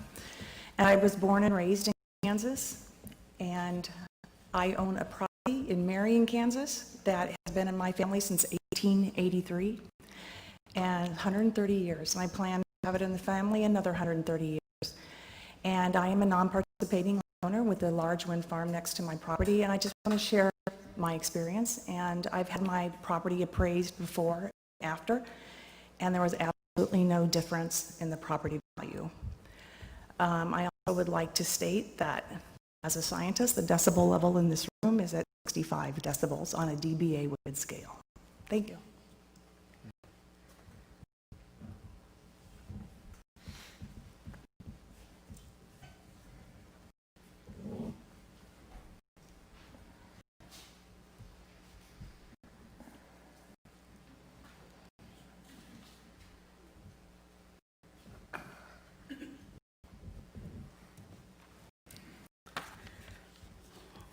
My name is Mary Schmidt. My husband John and I reside at 23400 South Reno Road, Mount Hope. I am here this evening representing my husband and myself and my brother and sister-in-law, Leroy and Marlene Schmidt. Thank you for this opportunity to express my thoughts on the proposed wind energy regulations of Reno County. After all we've been through in the past couple of years with the lack of adequate regulations, I was pleased that the Reno County Commission Zoning Committee was finally addressing many of the previously expressed concerns. As a non-participating property and landowner, we were very concerned about setbacks and shadow flicker. To my dismay, several of my family's greatest issues were a disappointment, to say the least. When reviewing the draft of the commercial wind energy conversion systems, I discovered that it left us extremely unprotected, especially in regard to setbacks. How on earth are we being protected when the proposal says no turbine shall be located closer than the total height of the turbine plus 50 feet from any primary occupied residence, accessory building, property line, or road right-of-way? We were not happy when in the current CUP we have a turbine located 2,000 feet from our home. So why would we expect to be satisfied with a setback that is not protecting us? With a turbine of 500 feet plus the 50 feet, that would bring that turbine to 500 feet, 50 feet by my house. That is absolutely unacceptable in anybody's reasoning, and it only favors the wind energy companies, not the residents of Reno County. Shadow flicker was also one of our concerns. In the current CUP, we have a turbine close enough to our residents that would have 22 hours of shadow flicker. As I read the proposed document, it appears that the maximum number of shadow flicker hours per year for a participating or a non-participating primary municipal building is 20 hours. In my opinion, that's not much of an improvement. It's still going to be there. And once that turbine is sited, there's not much we can do when the shadow flicker increases. We will be stuck with it for a very, very long time. We have a family business in southeast Reno County, and all of our children and our families live in that area. We're very concerned about the proposals that they will hinder the future growth of our family residences and the expansion of our business. We have to look at where turbines are sited now and how they will have a bearing on the long-range plans for our families and our business. Quite honestly, I do not trust the wind companies to have our best interest in their planning. They are only looking out for themselves. And with the way these proposed regulations are written, they seem to favor the wind energy company over the residents of Reno County, especially those of us who are non-participating. As I see it, as another speaker said, it's like letting the fox guard the chicken house. And we know how that ends, usually in a bloody mess. Please reconsider some of these issues and give the residents of Reno County the benefit of the doubt and more protections over the wind energy companies. Thank you.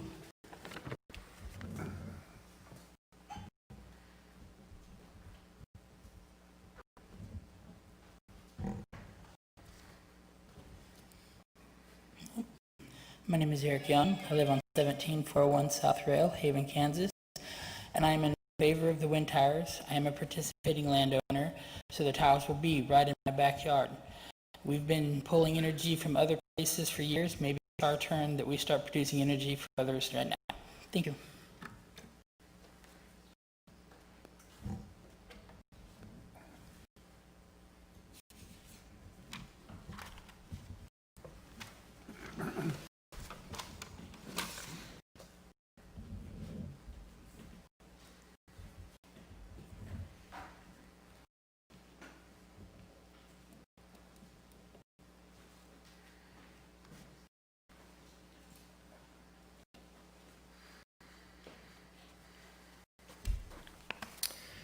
Hello, my name is Andrew Peters.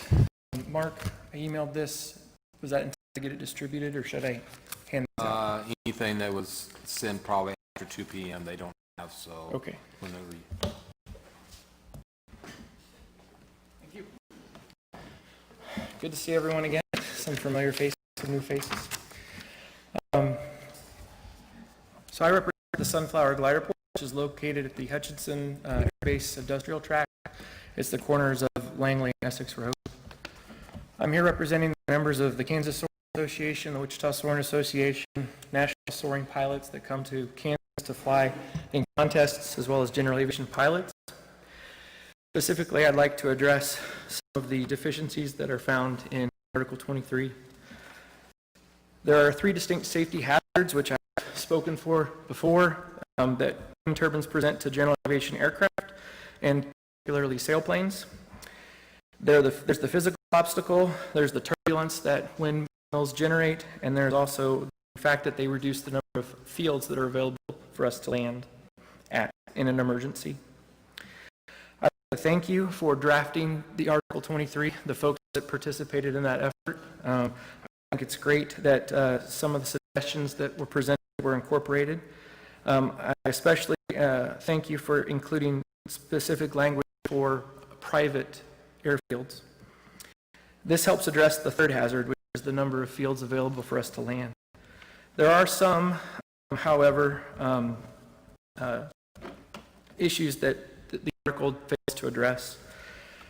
The first one is Section 107, Paragraph 2, Item C.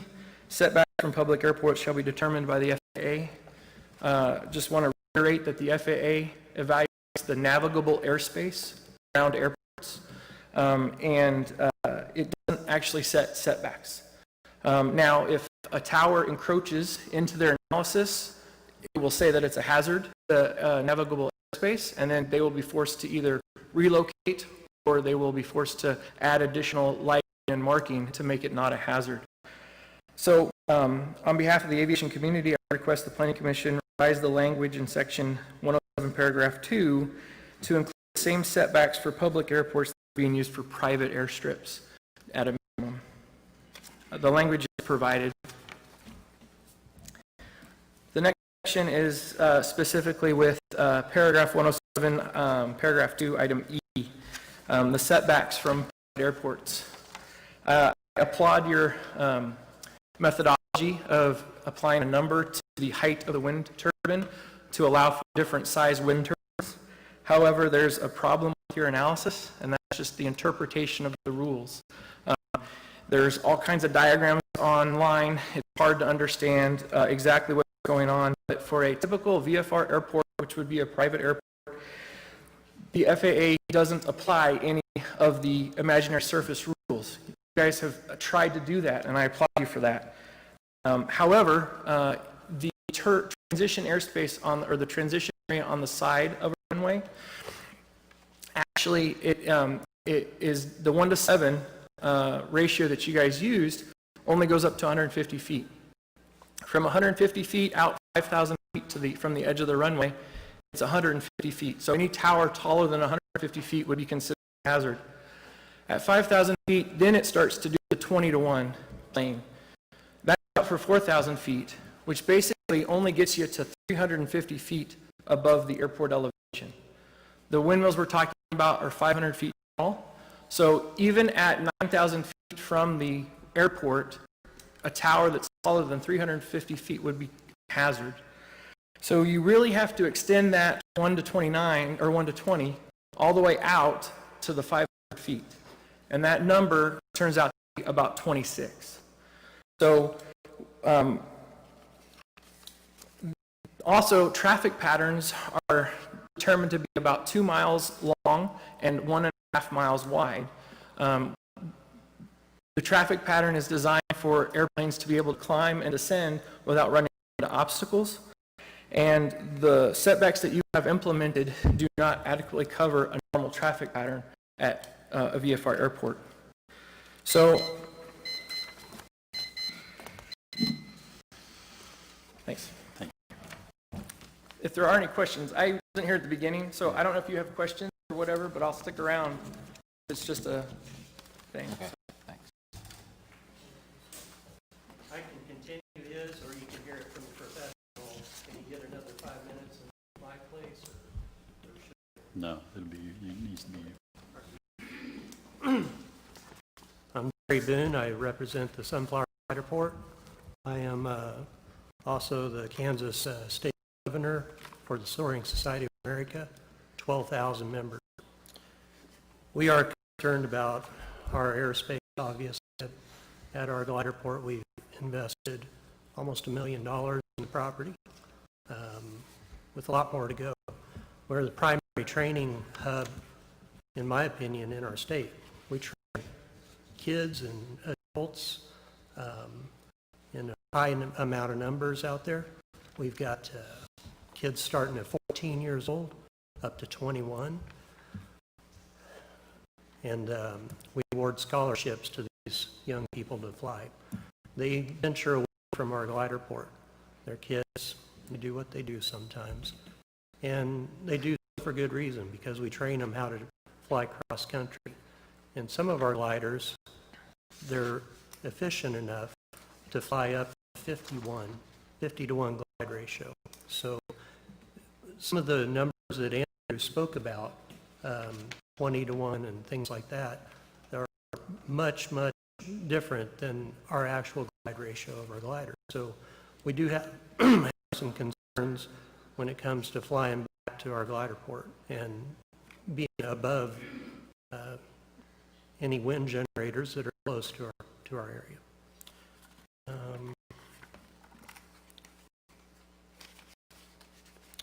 I believe that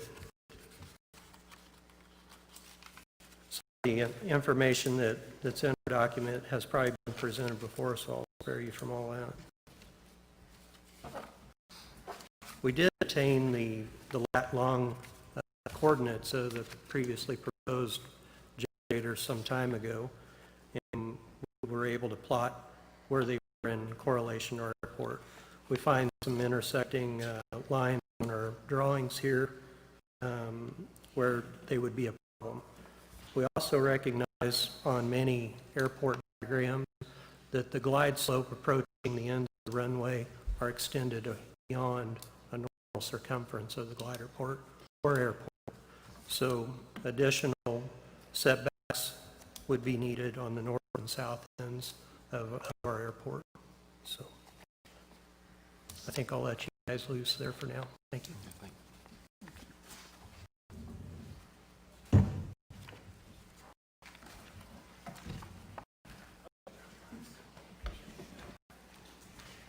Good evening. My name is Mike Davis. I also am on the board of directors of the Sunflower Soaring Foundation. And Andrew and Jerry are very accomplished pilots. I'm a low pilot, but I've been flying out of Sunflower now for the last 3 or 4 years. And it is one of the premier soaring sites in our state and generates an enormous amount of interest across the state and across the country. What I would like to point out, and I would ask that all of you think back when you were young and would fly kites. I was old enough that I couldn't afford one, but I make one, and if you got some wake turbulence as you're going up, has anybody ever experienced that kite doing a 180 into the ground and breaking up in pieces and oh no, I got a broken kite? Well, imagine sitting in that kite. If you look at the photograph of the wake turbulence diagrams and the pictures, when we land at Sunflower, and we have a 7,000 foot, 100 and some foot wide runway, but it's an old Navy air base, and there are trees around the ends of the runway. And we are taught when we come in on final to be ready, if the wind is in a particular way, to be ready for the turbulence that we will encounter on final as we come close to the ground. Now, picture yourself with a very high proficient sailplane with a 50-foot wingspan, longer than this stage. That's a real efficient flight. It is a leaf in the wind. And if there is some turbulence, and again I ask you to look at the picture of the turbulence generated by wind generators, you're asking an enormous amount of skill to get that thing on the ground with that much turbulence in the area. So it's a real safety concern. Just remember how it was, how you felt when you crashed that kite, and imagine what it's like to crash your favorite glider. Thank you.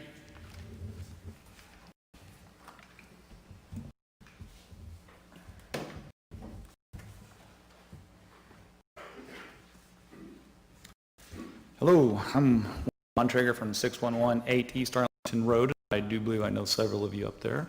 Good to see you, Russ, Lisa. I'm here with Senator Mixed a little bit here. Yeah, we want to plan about our future and everything. We do want to know, hey, wind energy, they say it's the future, okay? But with all the things that's going on there, I'm not sure that the setbacks that you guys have planned have really thought about the safety of it, because we're all here for one thing, get the right information out there. And a lot of these people out here have made a huge folder. They have a lot of recommendations that were widely ignored. And I'm here for the safety of my kids, safety of other people's kids. Have you literally gone out 500 feet plus, or height of the tower plus 50 feet? Have you gone out there and stood by one of those big towers to see what you're looking like to be living underneath? And then maybe back up 3,000 feet to the actual distance that what recommendations in the notebook, and sit there and imagine you living there for 10 years, or living 500 feet underneath that for 10 years. Have you actually done that? I think you guys don't live in the area. Correct me if I'm wrong, but this document was written like somebody who wasn't and doesn't live right there. And I think your perspective would be different if you actually pulled up a rocking chair and sat on the porch and said, is this what I want? We're not saying wind energy is go away, we're saying just back it up. And we know that, do we have money to fight these billion-dollar companies forever? No. Is it inevitable probably we're going to get wind energy? Probably so.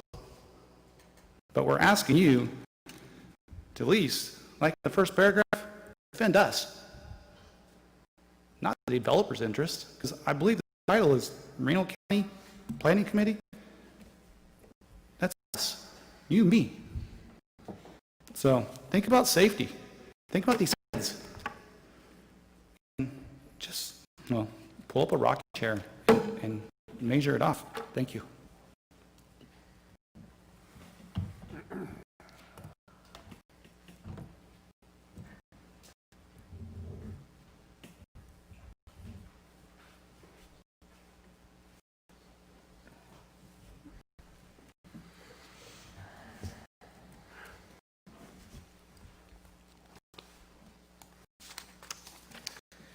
My name is Jeffrey Schmidt.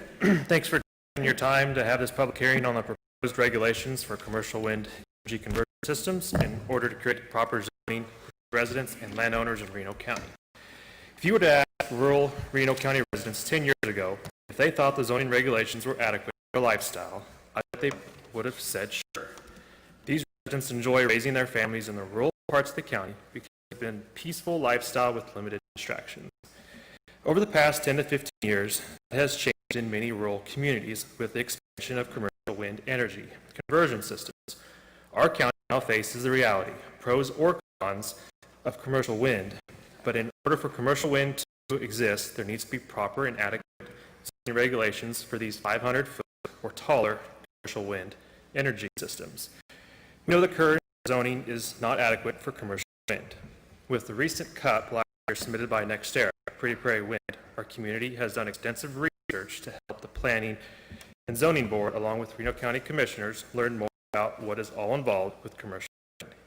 Even though a lot of research has been conducted with adequate and trustworthy sources, the learning never ends, and before the county rushes into creating responsible zoning for commercial wind energy systems, I feel the Zoning Board needs to conduct more research.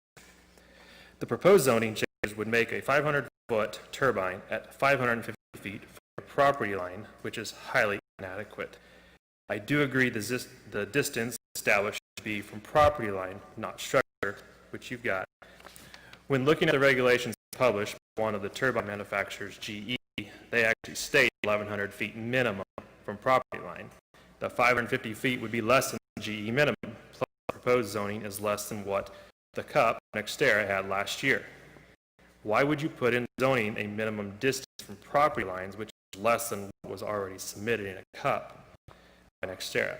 Plus, if I read the draft correctly, municipalities and cities get better setbacks than other residents and homeowners, which is 1,000 feet from cities. Protecting the residents of Reno County is a top priority of the zoning board and county commission. This includes the well-being of the community, health, and safety. Proposed zoning draft, Article 23-101, states protecting the developer's interests. Why are we more concerned about a multi-million-dollar developer who is receiving government subsidies? We should put the concerns, property rights, and residents' health over and above an outsider developer's interests. The maximum received sound level based on the annual average sound pressure shall not be more than 40 decibels. This is what is in the zoning draft, Article 23-6. The 40 decibels should be a one-time sound level, not an annual average. If not, they can pick and choose which days they want to average. Non-participating landowners need better protection. Participating landowners have the opportunity to negotiate with a commercial wind developer as to the specifications of the contract to lease the property for wind development. What if a participating landowner were to negotiate a 3,500-foot setback from a house or structure property line in a lease agreement? Did the non-participating landowner have the same rights to negotiate the distance they want from their property? Of course not. They don't get the opportunity. This is why myself and many concerned citizens are here to help create proper regulations to protect the non-participating landowners of Reno County. Many concerns raised tonight are because of the highly densely populated portion of the county, the southeast quadrant, where we all know commercial wind energy has been talked about.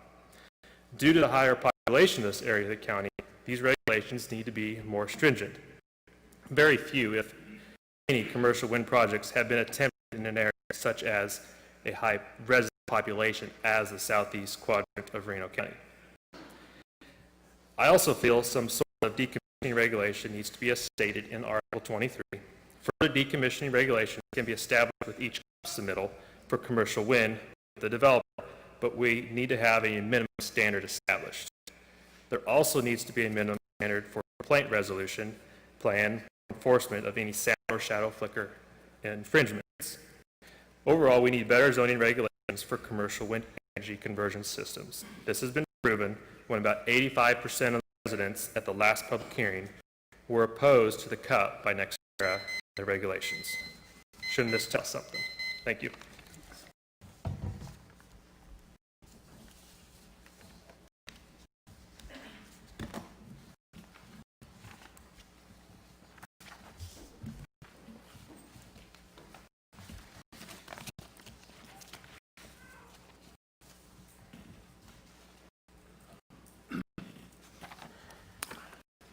Good evening.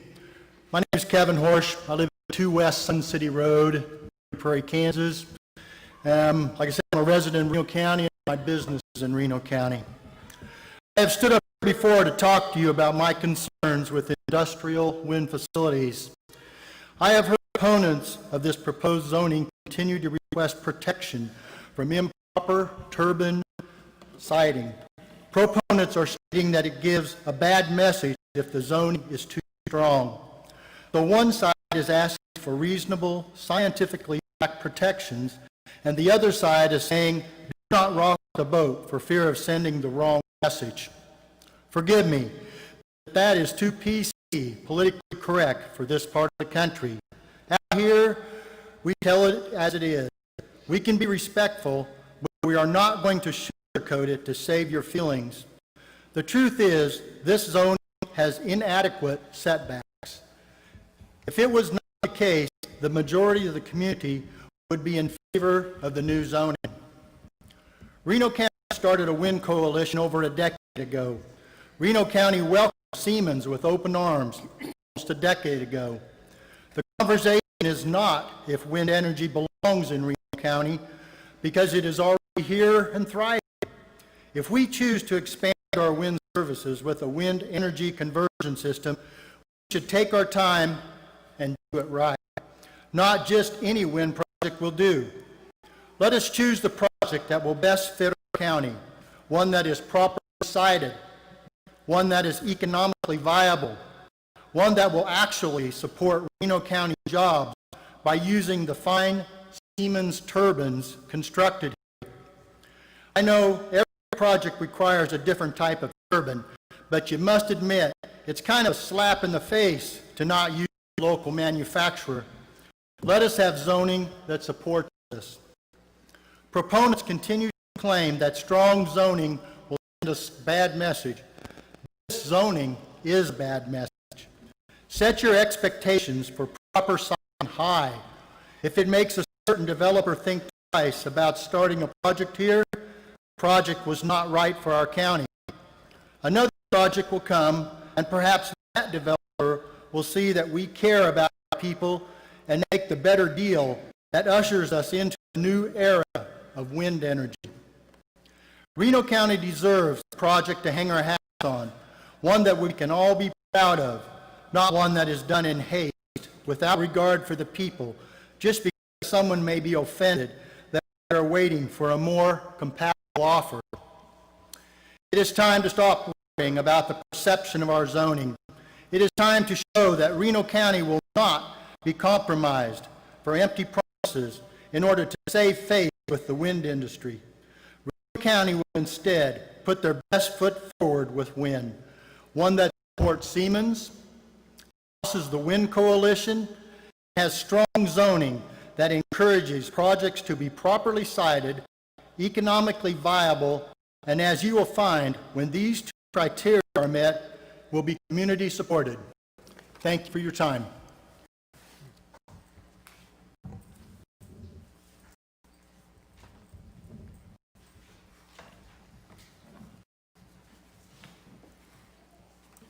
Good evening. My name is Linnell Horsch. I live at 2 West Sun City Road in Pretty Prairie. I'm a mom of 5 children and a grandmother of 22. With a big family, rules are essential. It is how we keep the chaos to a minimum. And our children, to let you know, are 11 and under. So we have a lot of little ones. And I have found that the only way for rules to be effective is if they are measurable and enforceable with clear consequences. The zoning that has been drafted does not meet up with these standards. While I was glad to see a lower maximum of shadow flicker than the previous CUP, I was left wondering, how is that measured after the project is complete? How would that be enforced? I thought the same thing of the annualized sound requirement. How would that be measured? How would that be enforced? I realize a sound and shadow flicker study are required prior to the construction, but once the turbines are actually running, this could change. And right now, the way our country is, nobody ever thought that our country would be in a major lockdown. And with COVID, who knows? We have open-ended questions with this. Can you imagine with people are now in their homes, being in their homes, having to listen to the sound, the shadow flicker. People are working from home. Children are going to school from home. You know, NextEra was going to give money for so much per student. But now we have students that are, are at home, or some are going half days, full days. How is all this going to help them? And if our setbacks aren't enough, then these children would be hearing these sounds 24/7 unless, we get these zoning. And I was going to finish the rest of my talk, but I just want you to think about, like what Mr. Bontrager said, sitting out on a rocking chair and listening to being out in the country and then having to go somewhere and listen to these wind turbines. And I mean, right now, we don't know what the future holds. Right now, our homes are really only our safest place. And so please, we're asking you to protect our property, protect our homes, protect our children. I thank you.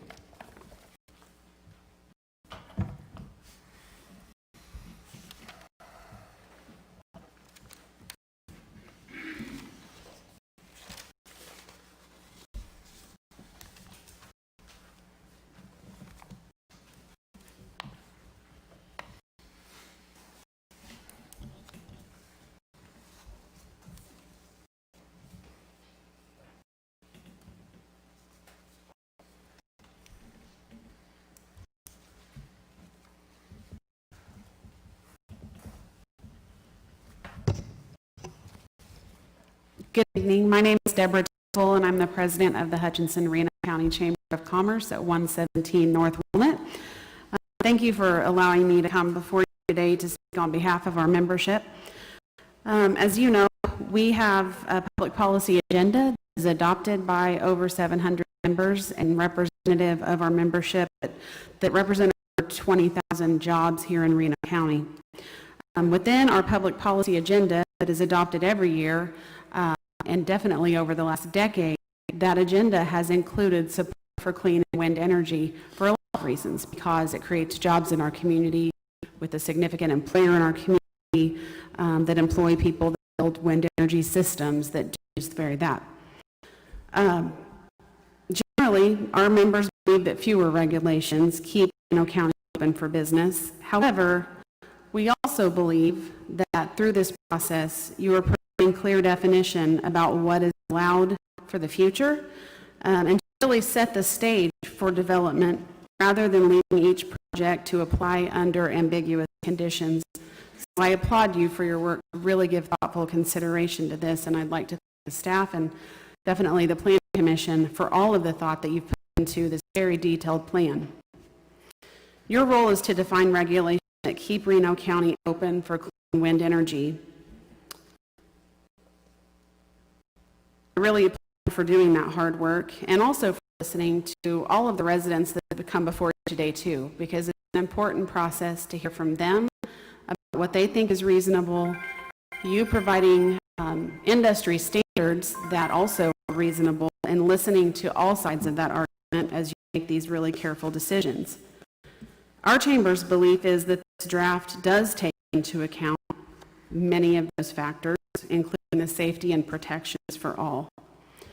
So thank you for coming up with this draft document that is the starting point for that conversation. I hope that you will give careful consideration to how this document can help keep Reno County open for business, like many Kansas counties across the state that are benefiting from clean wind energy. We think a solid plan, as you have put forth, still keep us open for business. It keeps us on the playing field in a state that is at the top of energy production in this country and represents the greater good for all citizens of Reno County. I think many of the comments made this evening reference a CUP that was presented by Next Era Energy, and it's not what is on debate tonight. On debate tonight is how do we set the stage for regulation for future applications that are reasonable. So we look forward to that. We also heard from some that said that they hope that a future CUP would utilize Siemens technology. We hope that too. So we hope that this document that you're considering tonight will really set the stage to allow that conversation to continue, to allow future applications that do utilize technology built right here in Reno County. Let's keep the door open for Reno County and wind energy in the future of wind. Thank you.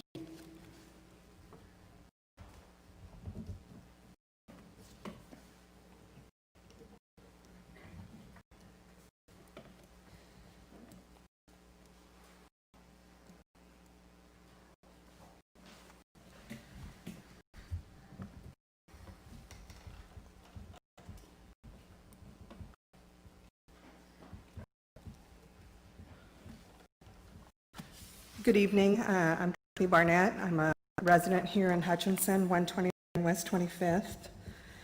I'm also the executive director of a nonprofit, the Climate and Energy Project, that's been working on wind energy for the past 13 years.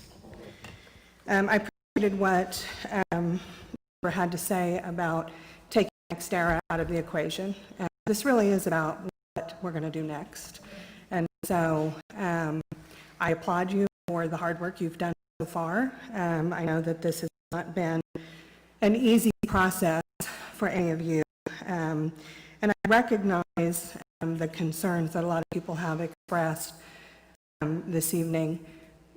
What I want to say, however, is that a lot of what you've heard and what you continue to hear is based on misinformation. And so people can be frightened of things that they hear. The internet is full of misinformation. So as you're thinking about what you want to do as a commission, I hope that you really will take into account what experts who deal with these difficult issues every day tell you and the advice that they give you. I sent you an email that outlines several concerns we have with the regulations as stated, and really believe that several of those things need some additional expert analysis, bringing in someone from the outside who deals with these issues all the time. And so we would encourage you not to rush into something that, if it is your intention to keep Reno County open for wind development, that you don't inadvertently have an unintended consequence because of the regulations you write in today. I'm going to talk about two of those things specifically because I think it really matters in the context of what other wind farms in Kansas are doing. We have 38 operating wind farms in the state. 2 additional are under construction. 4 others have been announced or in some form of advanced process. Of those 38 wind farms, none of them have a 40 dBA sound requirement. Their regulations are either 50 or they don't address sound at all. So by going to 40, you would be having the lowest published regulation in state, and one that really isn't based on any kind of scientific fact, that 40 dBA or 50 dBA impacts health and safety. So I encourage you to look to sound engineers, people who deal with this kind of sound all the time, and get some advice on that. The other issue is shadow flicker. I know that a lot of the information you took was based on the NAIC siting guidelines, and that has some good information in it. It is 8 years old, however. Technology has changed a lot in the time that was created. By putting a 20-hour limit on shadow flicker, again, that's the lowest of any regulation in the state of Kansas. The 38 wind farms we have operating today, as well as the ones under construction, all have 30 as a minimum threshold. And so you might look at 20 and think, well, that's not very much of a difference, but actually it's an exponential difference between 20 and 30, and really limits, I believe, our capacity to ever have a wind farm in Reno County. Lastly, I want to say a couple of things about the public comment you've heard tonight. Again, 38 wind farms, we've never had a recorded incident of ice throw. And so you heard some scary things about ice throw, but it's never happened here in the past almost 20 years. That's indicative of the safety measures that are put into place with lighting. Property values continue to be brought up over and over again. Multiple national studies show that there is no measurable impact on property values for wind farms, even within 3 miles. Thank you for your time, and I hope that you'll think about some of the things that I've presented. Thank you. Thank you.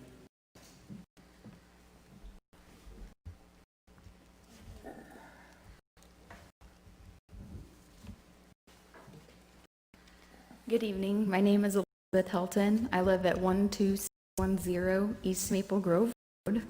I'd like to thank you guys for this time again tonight for like the 12th time in 2 years now.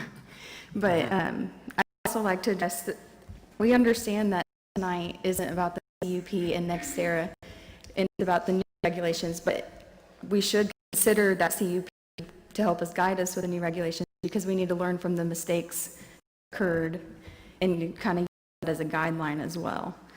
The 2-year fight we've had with the county NextEra has also included a lawsuit. So the new regulations need to be in order to help prevent a future lawsuit and protect the county, as well as participating and non-participating landowners separately.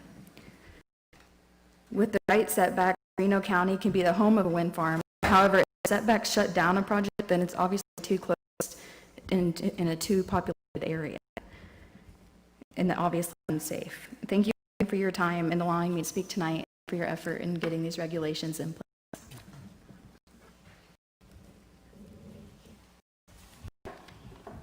We're going to take just a 5-minute break. It's 7:12, so we'll come back at 7:17.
room back in order.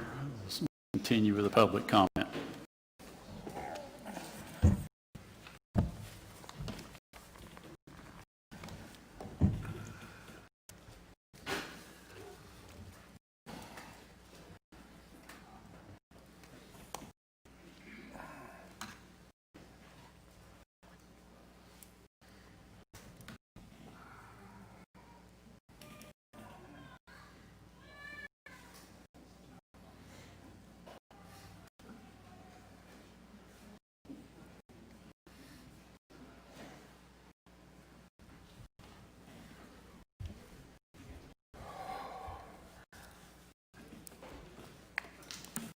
Good evening.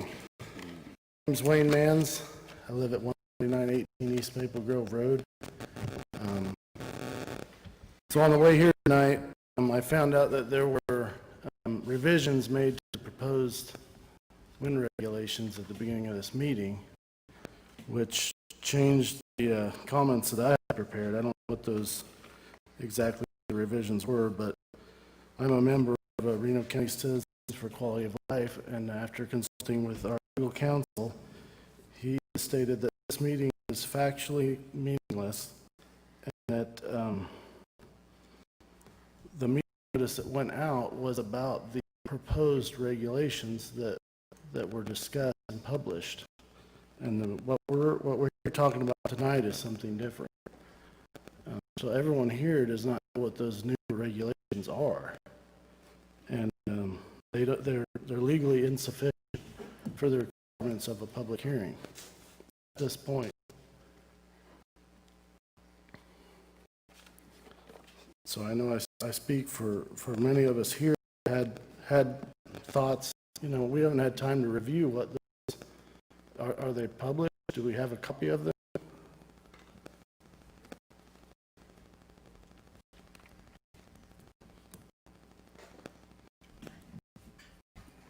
Mark, you want to address that, or you?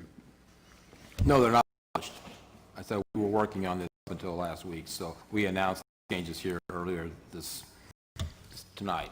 So the meeting notice that went out was for other published regulations, correct? The meeting was on an amendment to the zoning regulations. And it referenced published proposed regulations, which those are not accurate now, correct? No, I'm not going to get into the debate. So you can say what you say and go on.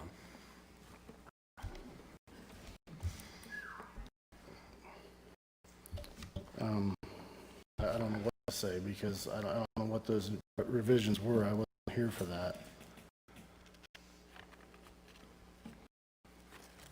So, for your time.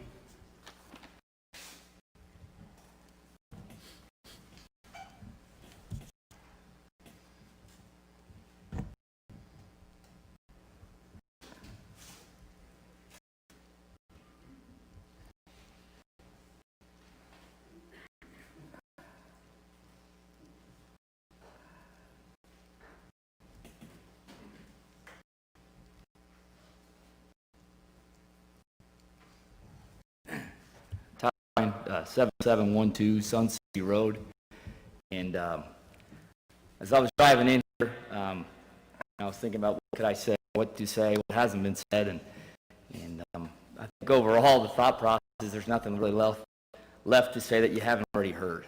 And I understand you guys have a process to go through, but I honest, what Mr. Nachin just said kind of sums it up. Is you're just here to hear what we have to say, check that mark off, and on we go. So that summed it up right there for me. I don't know what else the community that's going to be directly involved with this project can do. We're not elected to this planning commission. That's the county commissioners. I just feel like there's nothing left else to be said or done. Obviously, people have spoken and said their part, and I can't believe that. I just drove up all this way. After I'm a high school football teacher and a coach, and I just drove all the way, and all I heard was, say what you need to say and be on with it. So that's what I'm doing. I'm saying what I'm saying, and I'm going to be on with it. Thanks for wasting my time to come up here and holler after school.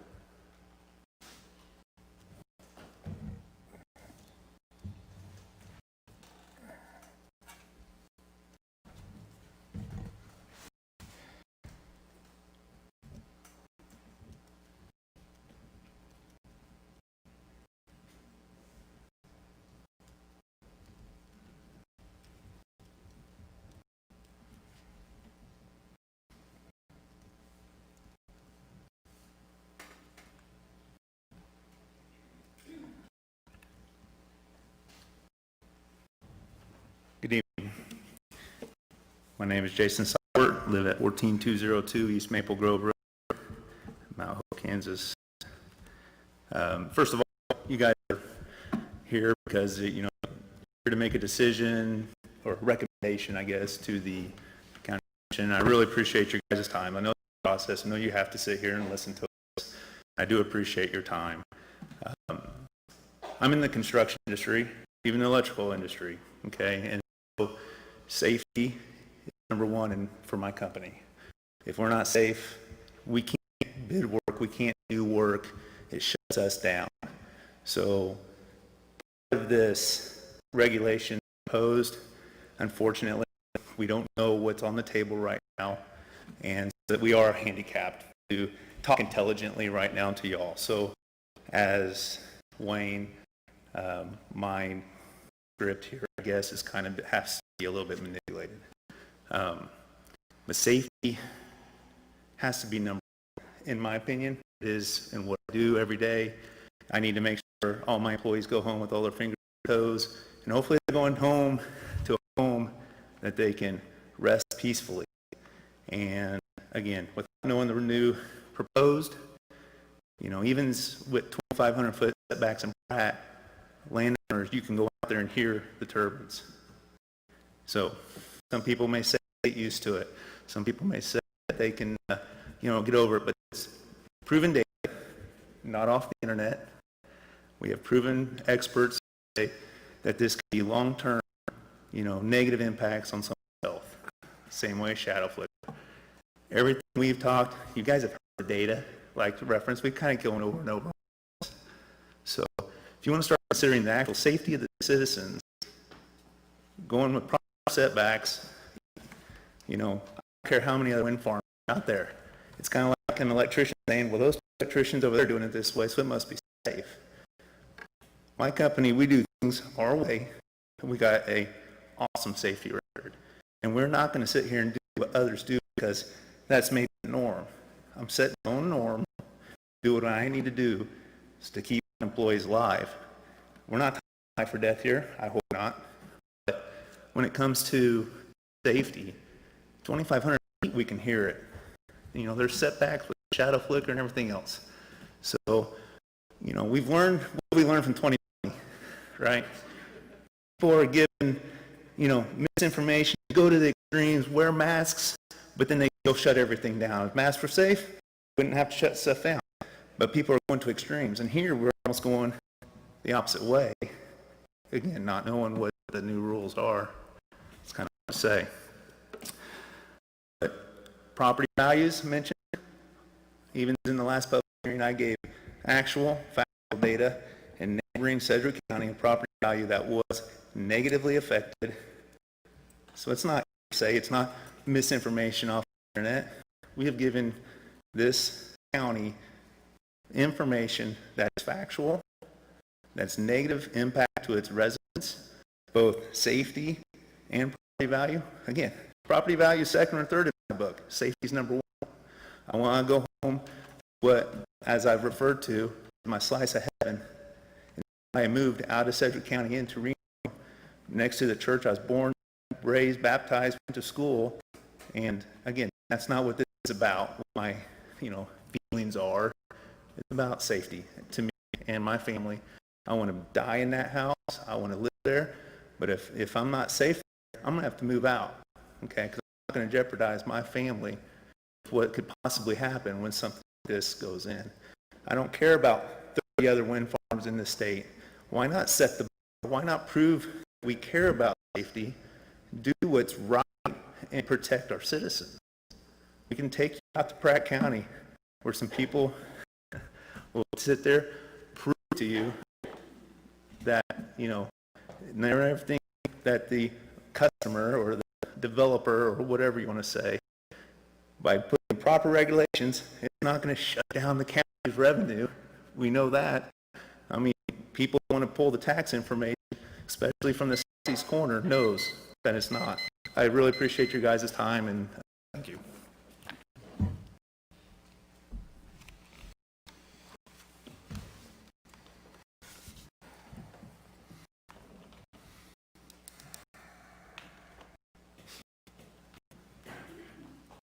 I'm Patrick Ferguson from 25815 John Lowell Road in Hope. And I was come to say that as far as the actual construction of the wind turbine, it's a fascinating design. It's so a delicate looking structure, but is able to move like that at that extreme height. And we've come a long way with in the past several years, but it's, I mean, I still consider it experimental technology as far as I'm concerned. The modern aircraft, they go 10, 15 years before they have a deliverable product from inception to delivery. And to remember, this is a carbon fiber structure, and it, the benefits of such structure looks amazing on paper and in lab tests, but failed to hold up in real-world environments. Even when the in advanced aircraft development, they start with dreams of all-composite aircraft and usually end up with a half composite, half metal. And it seems like technology is pretty young, and it seems to be thrown in the full production process.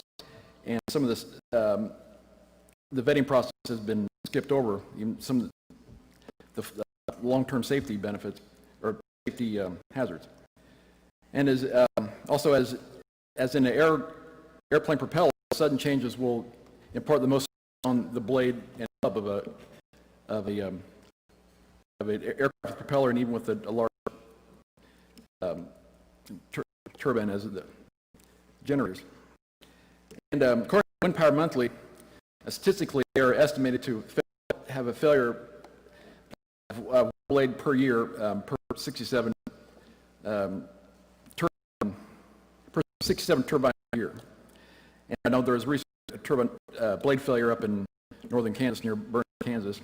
And also, GE supposedly used to cite a turbine that is as I think it's normally it's 1.5 times the hub plus the diameter of the turbine. I remember from a year and a half ago, the information I gave you was all in there. That they're what I remember is more of a generator than what we were being offered a year ago. But that's all I can think of to say right now, bud. Thanks for your time. Good luck.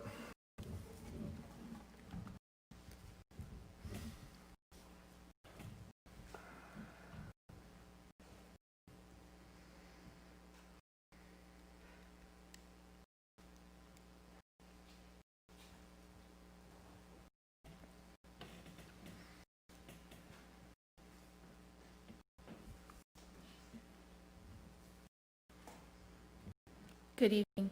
My name is Angela Mann, and I live at 14918 East Maple Grove Road.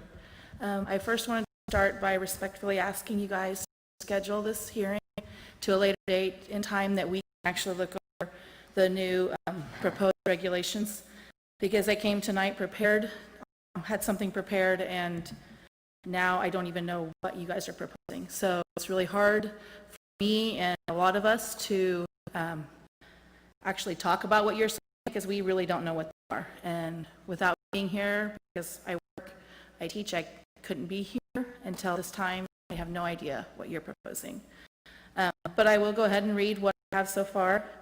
I'm standing in front of you tonight, like I've done many times before, asking you to protect my property, the property of my neighbors.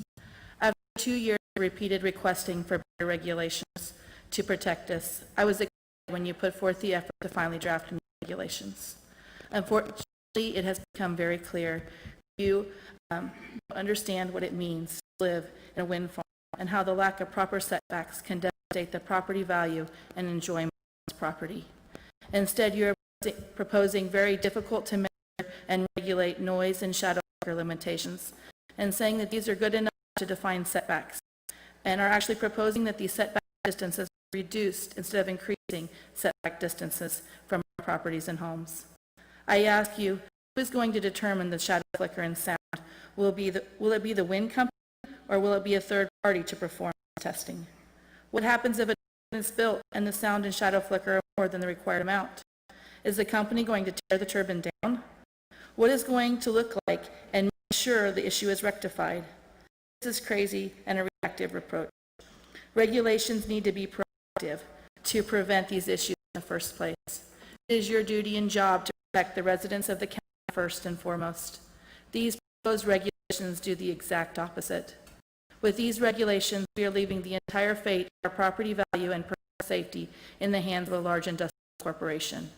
If these proposed setbacks are approved, you are leaving the county open to a multiple of lawsuits. There will be lawsuits if these are approved. I have never been so ready to move out of this county and move into a county where the Planning Commission is proactive and has and will put forth the protections their citizens first and foremost. Mr. Bonachin has said in the last meeting that these were designed regulations so that anyone with 40 acres would be able to have a wind turbine if they desired. I want to challenge you and say yes, a person with a 40-acre plot can have turbines if and only if they have the approval of their neighbors. This is imperative to have regulations that are designed for participating and non-participating residents, because a participating resident can waive their setback if they so choose. This is the place within the county that turbines, there is a place within the county that turbines can be guided properly, and all citizens could have proper protections. However, we cannot make concessions and setbacks in order to allow turbines to be placed anywhere and everywhere in this county. When looking at the shadow and sound reports that NextEra presents in the county, it is very clear that the industrial wind company can come and manipulate a few things in on their reports and place turbines almost anywhere they want. I'd like to take a moment and have you consider this statement. Does your property rights end at your property line? If my property rights end at my property line, then that should also be the same for my neighbors as well.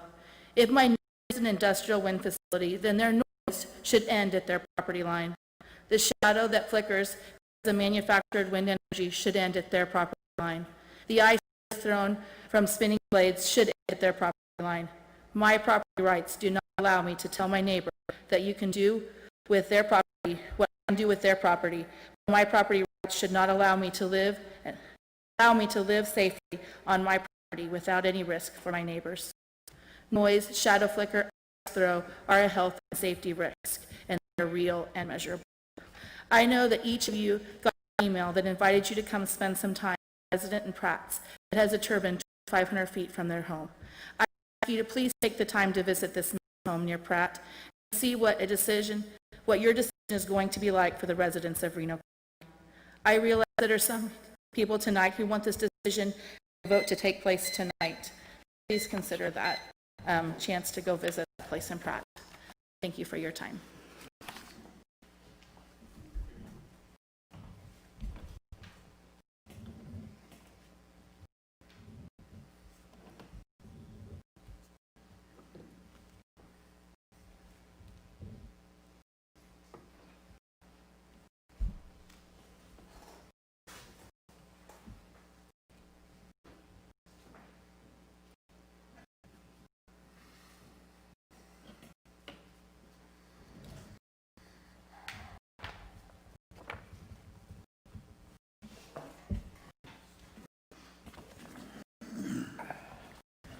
My name is Helton from 10408 East Creek Road.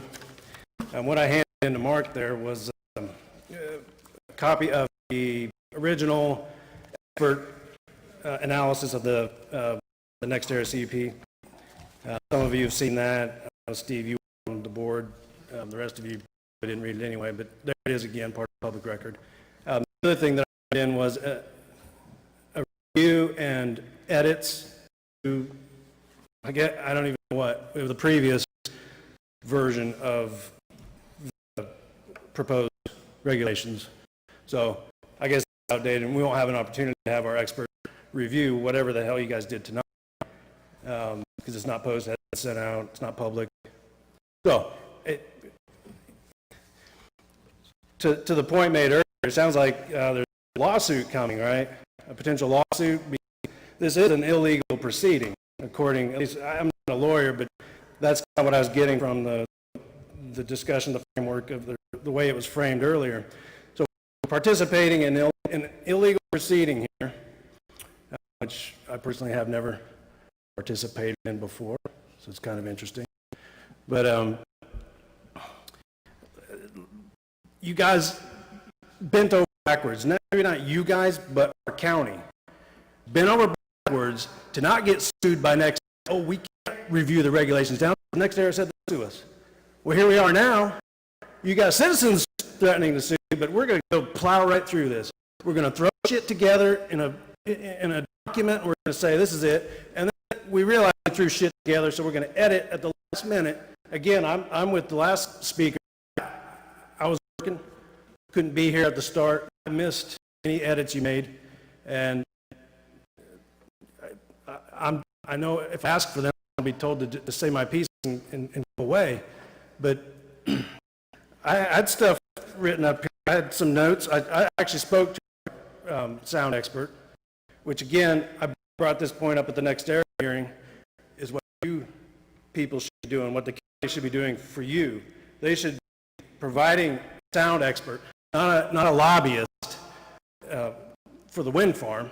Okay, that's the most I've heard since I've been here about sounds, saying 50 dB. Do you guys even know what that means? That's ridiculous. They say there's no health. Okay, well, the WHO, ANSI standards, they're at 30 and 35. Okay? That's nowhere near 50, by the way. It's a difference of 15, but that's huge when it comes to decibels. That's a huge difference. So the idea, oh, there's no health, yeah, there is. We listen to the WHO when they put a mask on, stay 6 feet away. But we're not going to listen to them when it comes to something that's a permanent structure sprinkled all over the southeast corner of the county. We're not going to listen to that. Can't move if you put them there, guys. You can tell all of us to put a mask on and stay 6 feet away. We can do that, and then you can say, no, we're not doing that anymore, and then it's over. But you put us up there too close to somebody's house, it's too late. That person's fucked. They're going to listen to that. Be decent, okay? With your language. Yeah. Civil. We want here. We want civil. We want turbines that are civil to the people living in this county. We want to see these regulations. We discuss them. Isn't that civil? You told us to come here tonight to discuss proposed what's the terminology? Posted, publicized? Yeah, and that's what we did. And we show up and find out everything changed. I could come up here and demand, what, 1,500 feet? And you'd be like, well, it's already in there. Well, the hell it is. Not in the one I read. Doesn't say anything like that. 1,500 feet? Well, now that's a lot better than what you had in there. Maybe we don't even have a problem anymore. Again, like the coach said, wasted our time here by doing this. You rush something through to get a hearing so you can do it before a certain commissioner retires, right? That's what we're here.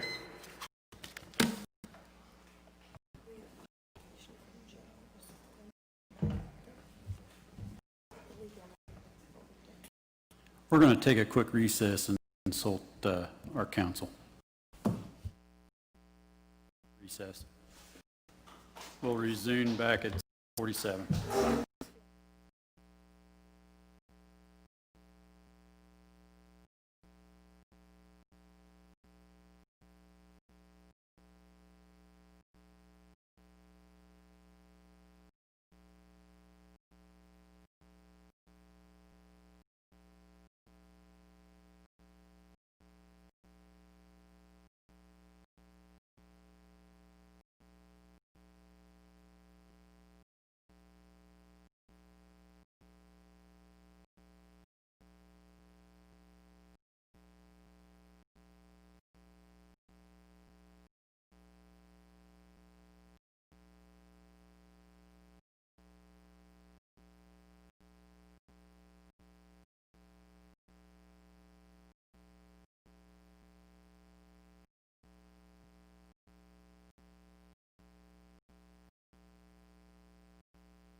Bring back to order.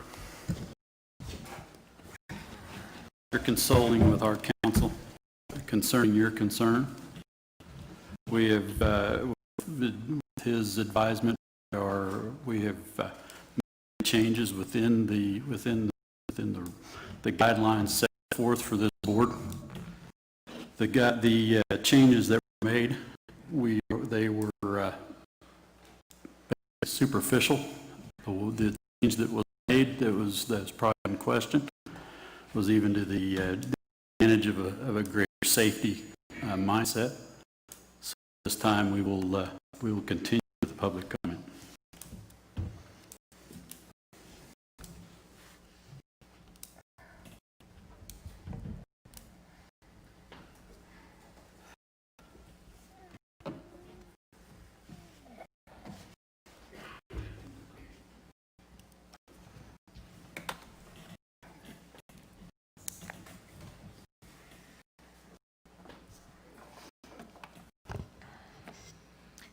For allowing us to continue. I'm Catherine Yeager. I live at 15200 East Grove Road. I'm saddened and disappointed to learn that the new proposed setbacks from residences are still inadequate. Have you not heard or listened to us for the past several years, asking for help, asking for protection? Do you not know our corner of the county is the most growing right now? Do you not know how dense it is over there, and how one of these turbines a mile from our house devastated? We have a beautiful, thriving little community, and you're looking to crap all over it. Whose pockets are you lining? Whose line are you following? Are you listening to the people or your pocketbooks? I know this isn't all you guys have to listen to, go to a commission that won't listen to you guys anyway, because they've shown that, what, times now? We live where we live, because we love the wide open spaces. We love raising our children where they can be anywhere in our yard without having to listen to a damn turbine run and play in the shadow flicker. That's gross, guys. Seriously, that is just gross. And to base it off of things like shadow flicker or infrasound or even the sound, PA 40, woof, thank you, that is better. It's not as good as Lou says, and that is a scientific document that has been published. Do you know how those are variable per the time of day, season, the wind direction, the humidity, the cloud cover? All of those things are variable. We lived to a small scale turbine for years until the new residents down. Didn't matter. Some days it was nice. All you heard was just the constantly, all night, upstairs, downstairs, whether our air conditioner was running or not, you could hear it. And if you were really lucky and you had small kids, it sounded like a child crying at hours. Your heart drops as a mother when you hear your child screaming and you can't figure out where it's coming from. Nerve-wracking. It chased us inside otherwise beautiful days. It shut the whole portion of our house where we don't have curtains because, hey, we live out where we don't need them because we don't have neighbors to that side. We have to go downstairs or shut those doors to avoid the damn strobing. And you're doing that to us again. And you're sitting up there literally like, oh, whatever. It's money for the county. Do you know they haul in workers from out of state and those jobs don't last right until construction is over? And when they maybe need one or two people to man the whole damn thing, and that is not income. And what do we do with the tax credits? Are we going to wait 10 years till they depreciate to less than 20%? What are they going to do about the production tax credits? Are they going to shut them off so it doesn't hit the threshold to pay the landowner? What's going on there? Do we know the answers to these questions? Are we even thinking about them? But I suppose you guys can go back to your nice little hometown, in your little towns where you don't have to deal with this crap. You're going to stay there and go to sleep in your nice warm little bed and not worry about what somebody 30 miles away is going to do to you. Is that fair? Do you even give a crap happening anywhere? There are places in the county where this can work. There are places where this is just fine, where it's not going to bother anybody or interfere or hinder their livelihood or their life. The portion where I live, that everybody's kind of about, the southeast quadrant, is a big deal. If we can't have 2,500 that fucking Pratt has because it's too conservative, it's the wrong damn place. How many times do people need to make this clear? How long do we have to go with this? We're not going to quit. More people are moving out there all the time. There's new construction going up. You know it's all platted out there. I know you know who's buying up stuff and who is planning on building buildings. And you know, hanging over our heads, we don't want to do crap. We can't. Our hands are tied.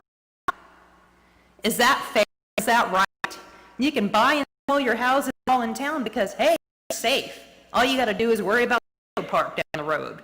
But what about a flying trailer park up in the sky that strobes and makes stupid noises 24 hours a day? Is that right?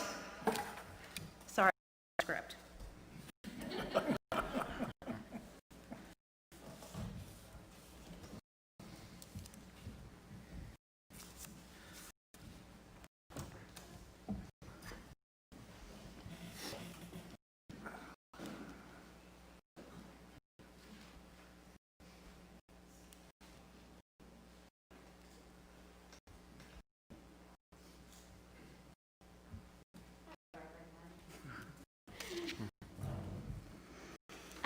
My name is Robin Wells, and I live at 14600 East Maple Grove. Moved there in 2017, owned the land prior to that. First off, I just want to thank you for allowing us to come here today. I know you guys are not paid to do this, and I really do appreciate your time. I have a positive and I have a negative, so I'll start with the negative first. I'm like everyone else is here. I was devastated by setbacks. And when you kind of look at you talk about safety, you can talk about way it looks, you can take all these other things into consideration, but the development of the county with people is really what everything is about. And honestly, even though I own the land and we bought it back in 2004, I never would have built knowing that this farm was even a possibility. And you tell anyone in this county, again, like everybody said, this is a area, it's developing, people are growing. And I'll tell you that in a second. But one person in their right mind, best in any area in this county, I would tell them to run. I can take that off. They can run for the hills. Who would want a turbine? I mean, think about that. In theory, it sounds really great when you have shadow flicker and sound, but we all know that's variable. That is variable. And you know what? When things are variable, what happens? Lawsuits. That's what that is up to.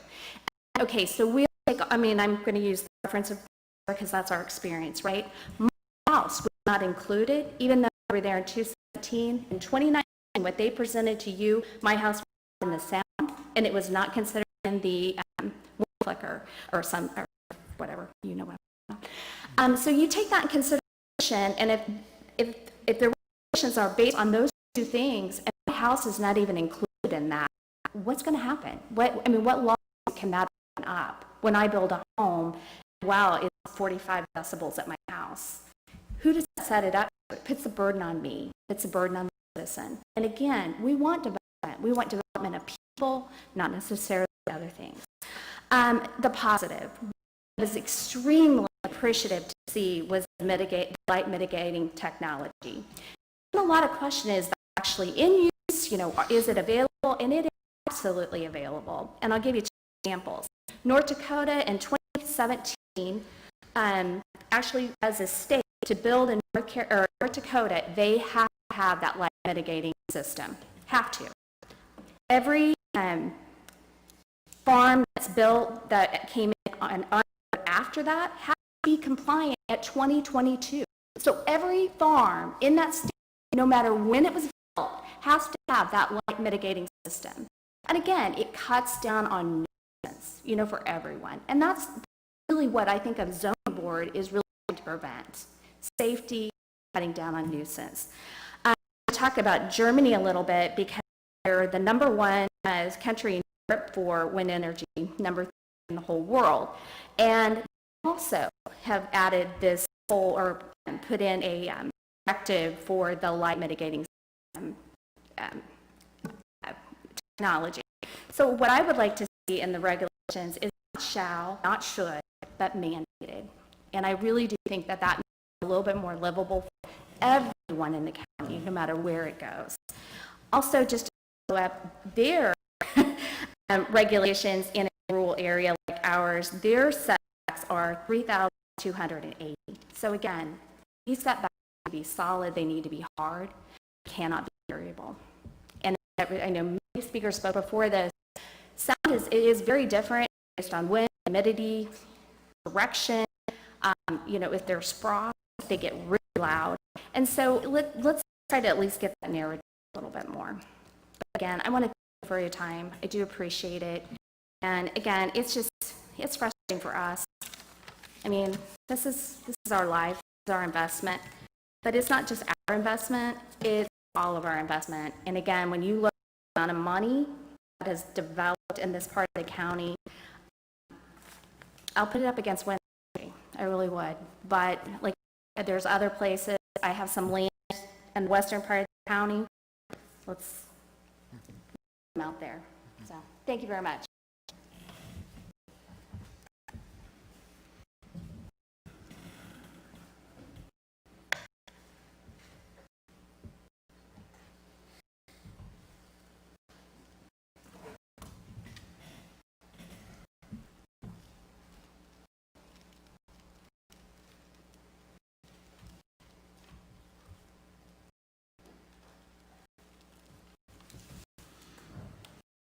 I figured I had to come up because I keep changing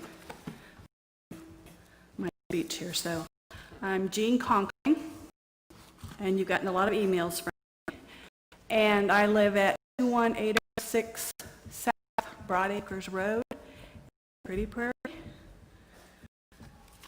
So I'm going to talk fast, but I still want to get it all in, but I added a little more, and it was already 5 minutes. So, okay. With the comments made tonight, and yes, this is a starting point. Thank you for continuing work on the wind facility regulations. Just remember, these are regulations, not negotiations. When you change shall to may in the document, negate what I'm asking. It's been sent mostly in email, so I'll ask anyway. I'd like to address the need for more specifics, more details in addressing our concerns, to make this wind facility more thoroughly accountable, also to wildlife as well as to people. The county make it specifically clear in their guidelines and regulations requiring full transparency and public access to all reports, studies, and raw data generated, including all wildlife and environmental impact data studies in the application process for the process of facility siting, development, construction, and operation. Require thoroughly complete pre, during, and post-construction monitoring, optimally a minimum of 2 years before construction and 3 years post-construction, with complete transparency and public access to all reports and raw data generated using a rigorous study design, and details have been provided. It's important that these wildlife environmental assessments be requested and that the assessor be chosen by the county and not necessarily the developer. In fact, all the third independent studies, surveys, monitors are chosen by the county, not the developer. The pre-application wildlife environmental survey must include the cumulative impact on wildlife, especially birds and bats, of nearly large wind energy facilities in the state also. And please require measures that have been shown to reduce bat fatalities. I've sent a lot of information about that. And also require, I use require a lot, not may, require shutting down the turbine temporarily during spring and fall bird migration periods and when cranes are at Quivira or elsewhere in the county. And I've included in my forecast map so wind companies can find out when these birds are going to get around. The minimum 3-mile radius buffer around Cheney Park and wildlife area be included with without allowing waivers to dismiss that buffer zone. That's important. At a minimum of 10-mile radius buffer or Quivira National Wildlife Refuge. Only a 1/4 mile of Quivira in Reno County, but a 10-mile buffer would help protect those migrating birds. That refuge is an absolutely essential stopover point for thousands of waterfowl and shorebirds using the Central Flyway. During the spring migration, half the shorebirds in North America are thought to use the refuge and nearby Cheyenne Bottoms. Skip page. And finally, but more specifically, require the completion of a detailed, all-inclusive mitigation table covering all foreseeable issues should be part of the application process, which outlines resolution procedures in detail. A dispute and mitigation form alone is insufficient to hold the company responsible. This will simplify the process for all, both the county and the company. Everyone will know what's expected of them. That's really important. There's a couple of final little thoughts. I'll go back and add them real quick. Require the wind utility to apply for a special permit. So then it allows them to pick up, freeze, and send on fatalities to wildlife departments for Indian research. This information about transparency is so important for them in reports that are given. They've got to be transparent and publicly available, and you've got to require that. So the information is not just proprietary. And just a couple more things real quick. In your list of things, communication interruption should be in the mitigation table also, including Doppler radar and cell service and satellite interference and severe weather alerts and 911. All of that information should be in a mitigation table. So I think that's it. I'm just going to give you this, just some printout copies of partials of stuff that I've sent already. I know I've overwhelmed with information, but so many people have been doing so much research. Please take the time to look at it. Remember, this is a starting point.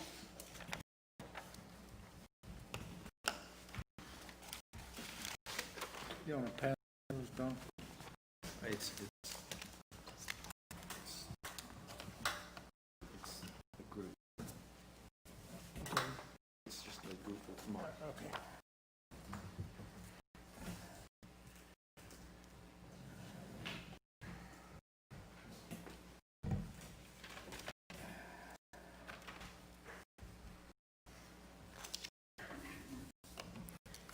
Good evening. My name is Michelle Nichols. I live at 25511 Woodbury Road, Mount Hope. It's the southeast corner also. You can hear the frustration in many of our voices along with the concerns. This Article 23, some of my specific concerns echo everything my friends and neighbors have said. But some of my specific concerns are also what the previous lady referred to, was a former English teacher. Verbs mean a lot. When you change shall into may, that's huge. That affects a lot. You guys are the boss. You are the commission, obviously, are the boss. You have the authority and the responsibility to keep those verbs at shall, mandate it. That's one of my concerns. Another was in reading through Article 23, I didn't see any consequences for if they break these shalls. There's no consequences, there's no enforcement. On the decibel levels, the 40 is set, it's my understanding, at just an average, an annual average. What if I get 2 weeks at 65 or 70 decibels? That's not acceptable. The wording was recommend the low nose trailing edge blades. Please mandate those. You guys have the power, don't just recommend them. Shadow flicker, 20-hour shadow flicker annually. And what there's, not what if, when there's more than that. And then the language that followed that, applicant and landowner will use data to reduce the number of hours of flicker. How does using data reduce the hours of flicker? My understanding, it's the clouds and the sun that will reduce or increase the hours of flicker, not just the data. Looking over data is not going to reduce that. They need to turn the off if they exceed that number. Another one was applicant and landowner shall collaborate and decide the best means to reduce this amount of flicker. Guys, if it's just between the applicant, the turbine company, landowner, I'm part of the Reno County Citizens for Quality of Life. We already feel like we have a David and Goliath battle going on here. And that's with, dozens and several hundred of us in this group. If it's left to between the wind turbine company and just me as an individual, come on, you guys. What am I supposed to do? I feel like David already with all my friends behind my back. It's just me and the wind turbine company. I need you guys. There needs to be some appeal process, somebody on my side, so I'm not left alone to try to fight with these people. And people that I've talked to from other states and counties, they're just sunk. The guy is just has no recourse and nothing. They can, when the wind company doesn't have to, they can drag it on forever. I don't have millions and billions in my bank account to fight with them. So there needs to be more specific. I need my rights. I need somebody to back me up if there's a dispute between me and the urban company. So thank you very much.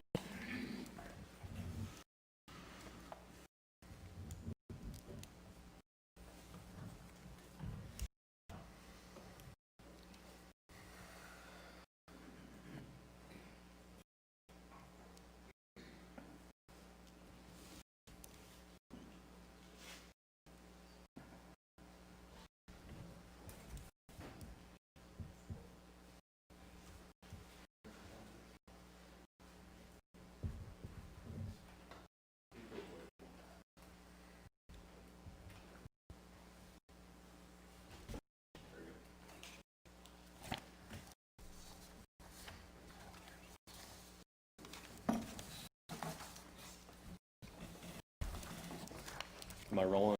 Already going? Okay. Joe Heeger, 1500 East Maple Grove Road.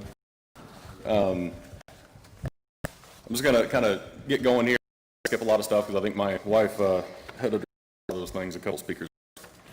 So I just thank you for getting this all rolling. I know we were asking for 2.5 years ago to get something going. There was understood on our part about well, first up comes get zoned in the southeast quadrant and then get some protections and setbacks in place. So the setbacks being part of it, like people saying, all of us can go out and measure with a measure. It's nothing. We need to have some outside expert come out. How often can they do it? Some of that gray area, that's just a whole legal things that only about people in this room really would like to have jobs on. So moving forward, we had got zoned. And we've done that 2 years ago, but whatever there. So jumping right into the setbacks, the 2A and 2B to B specific. That thing is that at the start of the document, you're showing to say there's a definition saying what a non-participant is. There are four inside this document right now that places where it lists non-participant, right beside it is participant. There's no differentiation between it. It doesn't do even a bit of good to be at the top. There's a reason why it's in there. I wholeheartedly agree with what you may have intended. I just feel like there's parts missing from A and B that we can throw those in there for participants. Maybe that was what was intended. I don't know what was rewritten, so I'm really looking for the 10.5 times for non-participants without a waiver. On the other side areas, the shadow flicker noise, many people are talking about it. There is no description in there about what there is. Are we leaving that in the eye of the beholder, or putting that up to the third-party companies? Ultimately, go up, find internet, whatever. We need a definition put in there on what it is in today's standards, not tomorrow's standards, and that is 20% of the sun's disk is what that is. And so it doesn't mean that well, they're going to classify this as direct shadow flicker on a residence, which, you know, outside's more important than shadow flicker, so I really want that across the whole course. We like spending our time outside. So that's going to come and go. It just starts, and then 20 days later it disappears, or 20 hours later it disappears. It's not like that. It's not for that specific 1 hour. This is going to be a month bleeding into it where it gets worse and worse and gets up that threshold. And then you have another month leaving, and well, the next thing you know, here comes that solstice and equinox right back in the corner, and it does it all over again. So that's why if you're going to do it from a residence, it needs to be a lot further away. Property lines is the right thing. It protects personal rights. It protects what's happening crossing our property lines and with the noise that other people have gotten after. Comprehensive plan. Russ had worked on this. You county commissioners approved it. Everybody therefore have realized the first takeaway bullets are the key points. Identifies the southeast quadrant of the county as the highest growth area and states the Wichita metropolitan area is the main driver of population growth in the 96 corridor.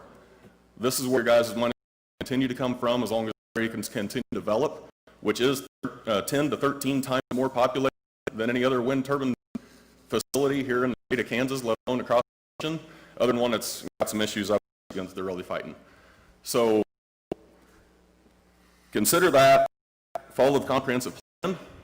It's a no-brainer. There's a few different ways out of this still. Number one, put in that non-participant tax. We've been trying to participate, let these things be around us. Ultimately, I'm just going after, I'm done, screw it, it's been 2 years, haven't gotten what we need in place. I doubt you guys are going to come to 2.5 or 2.5 that we need. So let's just get that southeast corner. That's transparency. If you want transparency, call it as it is. All of a sudden, it's not that when Wichita does it, it doesn't end the Sedgwick County one. Go further. Thank you.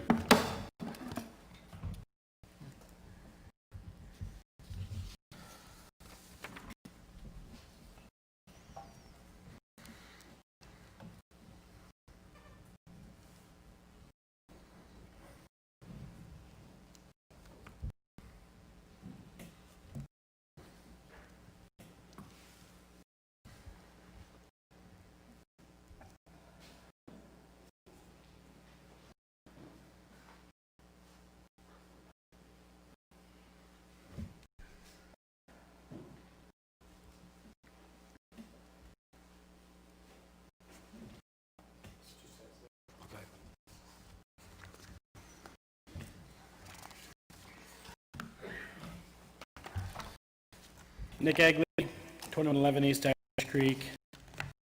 We all know me. I wanted to ask you a few questions, just starting off. I was in the July 23rd hearing you had, and I mean, Mark said there wasn't a lot of information, as Russ said, in regards to private airstrips. That's a quote. We found one document from the Department of Transportation. That was another quote. So that was the basis. We didn't just pick a number at randomness. That was another quote from Mark from the 23rd hearing. I watched it. I don't have just tons of time to sit around and watch random county meetings. None of us do. But we've taken it. We've taken it because it's valuable. It's very valuable to us. So we watch it. And I wonder, why was there not any information?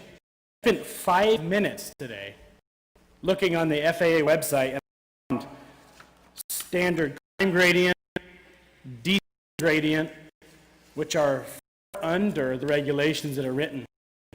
How much research was done? I did 5 minutes, and I came up with a heck of a lot better situation than you. I know you guys will have jobs. This is a job.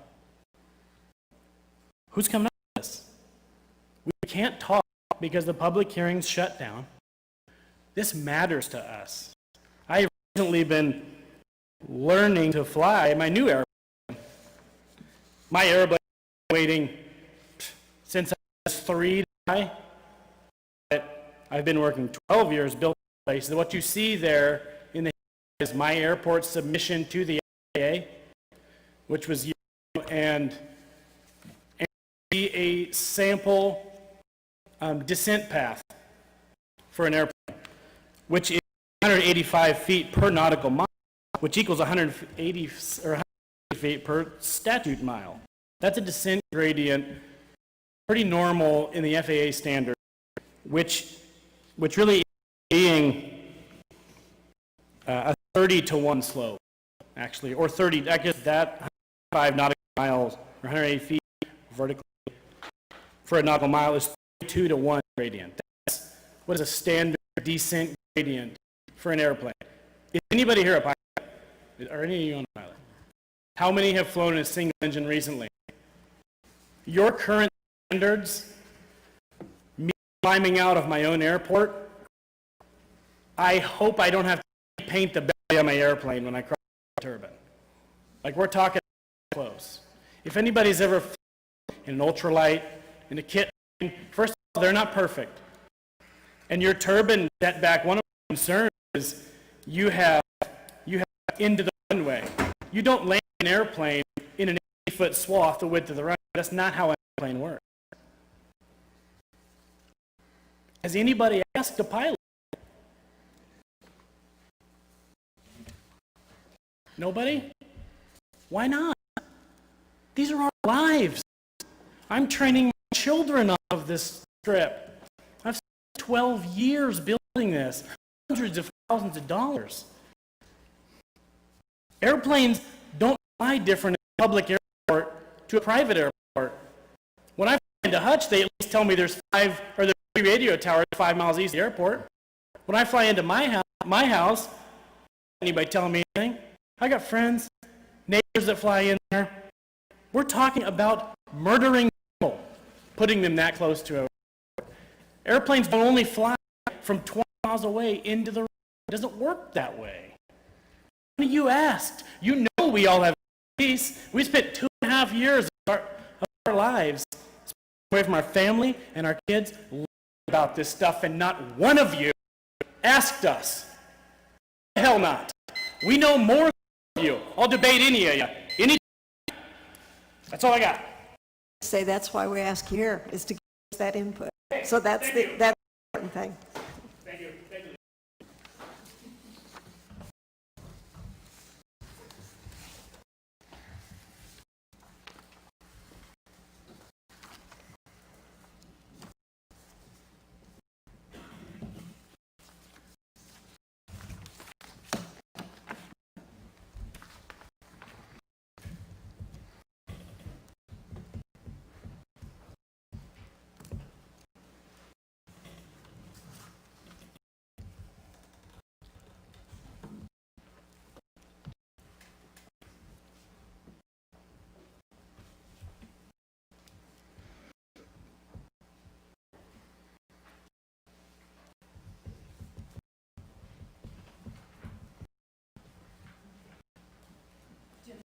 Sure, I can do it. Sure. Sure, thanks.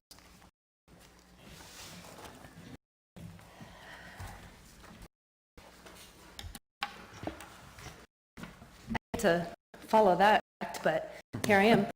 Susan Melton, 10408 East Smooth Road.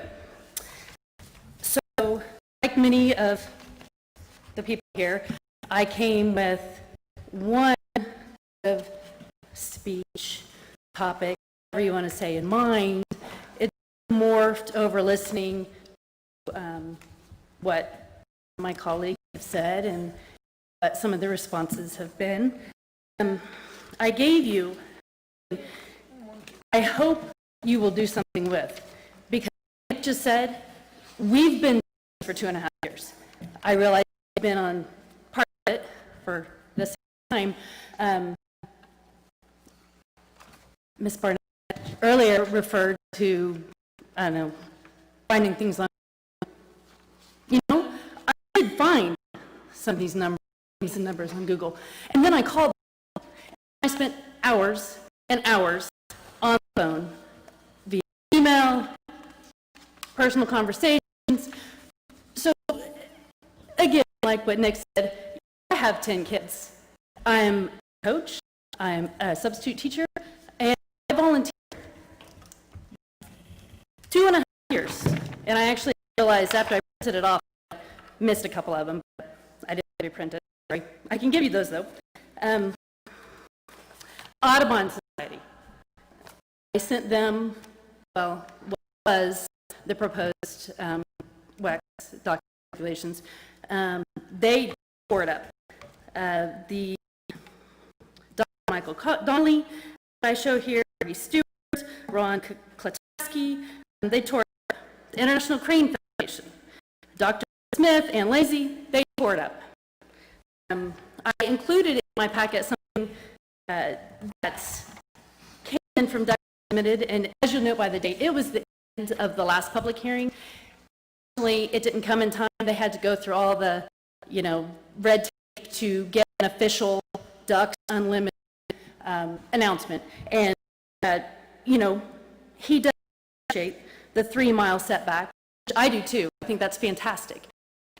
Unfortunately, there are so many holes in that, the rest of it, because there should not ever be a waiver or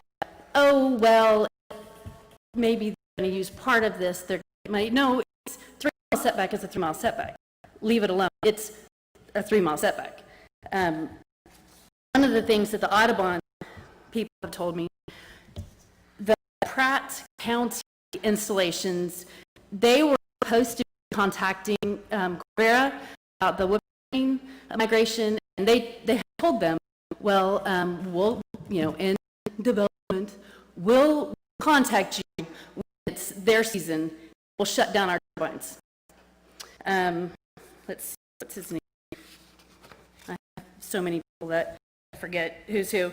I told him that he's never been contacted. He's the main guy there. Never been contacted. He's never been asked to shut down, or when the whooping cranes are coming through. I know it's a bird. It's a birds and bats, but yet you have to get it.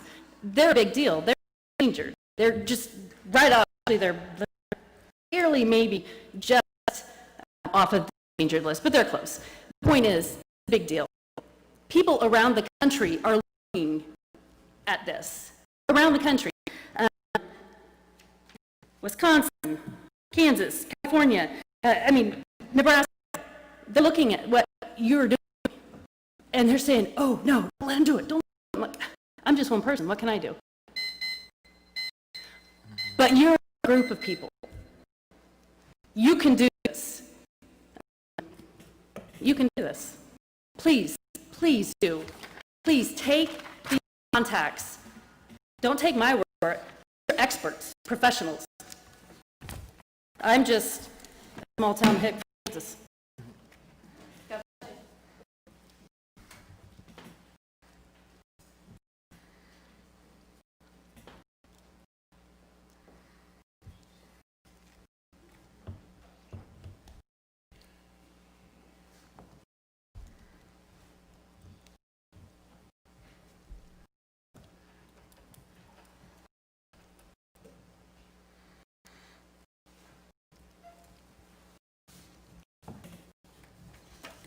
Any other comments at this time?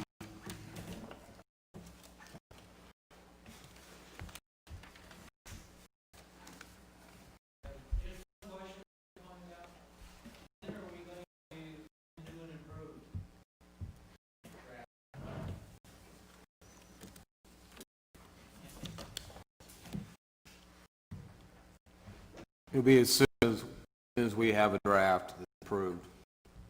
We'll publish that.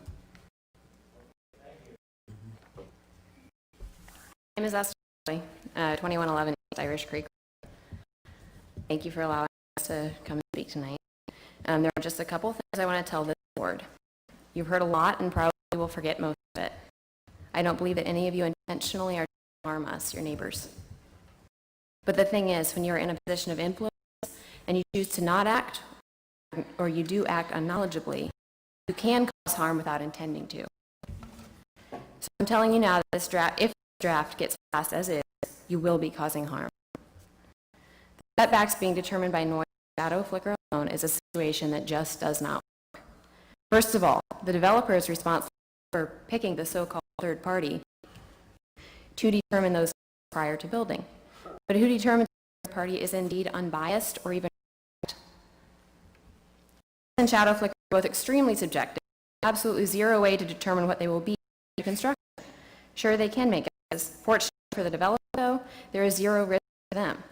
They simply have to tell the county some guesses are good, and they can get to build wherever they want. Who is going to be there to fix issues that arise when the sound's higher than it was supposed to be, when a blade breaks off and sends shrapnel through my window, or ice is thrown through the roof of my children's house? The turbines that NextEra proposed last year are going to throw ice 3,000 feet, just as an example. This board is not going to claim responsibility when these regulations fall short. You are actively placing the responsibility to resolve all issues that will arise in the hands of us, the landowners. With vague and poorly worded and ambiguously defined boundaries, this board is effectively saying that when a situation arises to create conflict, mark my words, they will. Our only recourse is to sue. But will we sue the developer? My research has found that the liability for these turbines can be placed by the developer on a landowner. Meaning if I want compensation of any kind, I would be forced to sue my neighbor. Is this how you view yourself in the development of strong communities? By pitting neighbor against neighbor, breaking ties that have been there for generations? One purpose of restrictions is to protect individuals from big corporations coming into a neighborhood and playing house and leaving when things get ugly. This draft plays right into the pocket of greedy developers. It effectively takes the stones away from David and gives them to Goliath. And who doesn't have a good David and Goliath story? Only no mistake, you're arming Goliath and killing David. If you pass this as it sits, you play directly in the hands of a greedy corporation whose sole goal is to make as much money off of as many people as possible. I just want to make sure it's very clear to you that by passing this, you're not protecting us, your neighbors. You're just making a job easier for some millionaires from Florida. Reno County means nothing to them, or they could be from somewhere else, not necessarily Florida. Just an example. But for so many of us, lives and homes will be forever altered. You're responsible for that. Now you know. You have been informed over the last 2 years of every angle that this could be approached from, of everything that can go wrong, both in the development process and in operation. You've given a professional document backed up by hundreds of hours of research, and you ignored it. If you fail to act within your power, it becomes negligence. I truly want to believe that every one of you on this board cares about the people you volunteer to serve. We deeply appreciate all the hours you've dedicated to this issue. Really do. So prove that your allegiance is with Reno County citizens. Please. The regulations give actual concrete setbacks. Something concrete that isn't left open to a greedy developer's interpretation. We need setbacks for property lines so that we can use our property for future projects as we choose. For our sake and for the sake of our neighbors who have signed leases. Thank you.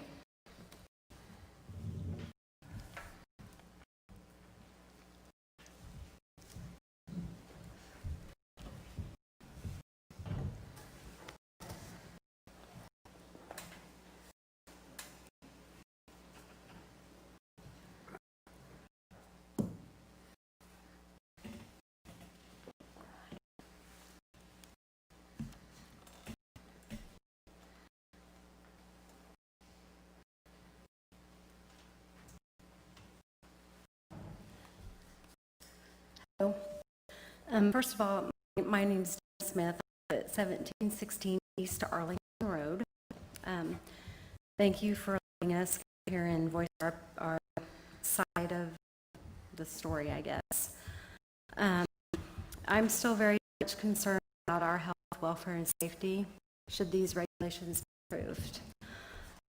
As written, they allow for turbines to be sited too close to properties. Setbacks have been the concern raised over the last 2.5 years. I don't think that we rely on shadow flicker and annual noise to determine setbacks on our residents. They are too hard to quantify, and who's going to enforce it? That all needs to be spelled out as part of the regulations now, not after the fact. There are numerous disputes over noise and shadow flicker compliance across the U.S. The resident always loses, simply because who can afford to fight big money? Once the turbine is up and the dispute of shadow flicker or noise comes up, the resolutions are superficial. Here's a blackout shade for your windows. Spend more time in your basement. Plant trees, turbines. It's not why we live in the country.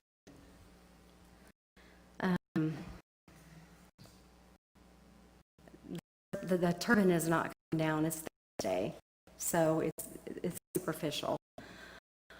What we want is to be protected. We want to know that the turbines be sited responsibly, so that not one person's health or their property rights are compromised. I lived in town for the better part of my life.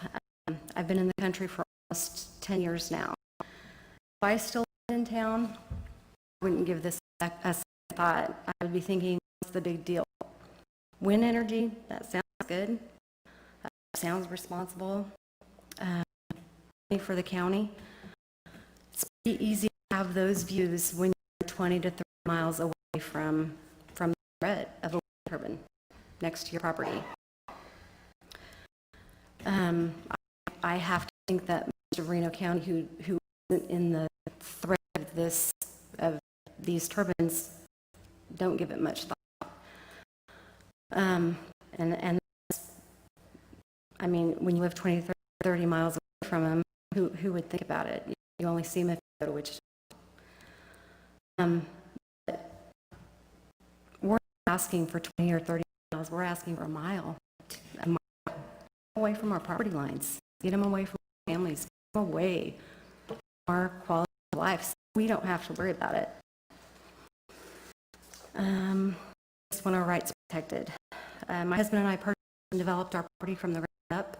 Again, about 10 years ago we started. We've added value to the county, pay taxes to the county. I can guarantee you that if we would have known this was an imminent, this wind turbines were going to be sited out there, there's no way we would have been out there. That's not what we want. We have grandkids, we have a pond, we are outside all the time. We don't sit inside and watch Netflix and video games. That's not our life. We deserve to be protected. We should have adequate protection against any industrial development if we choose not to participate. Reno County has over 65,000 residents. Most counties with higher populations have moratoriums on energy conversions due to population density and other factors. Take the time needed to cover every detail to make sure it's good fit for everyone.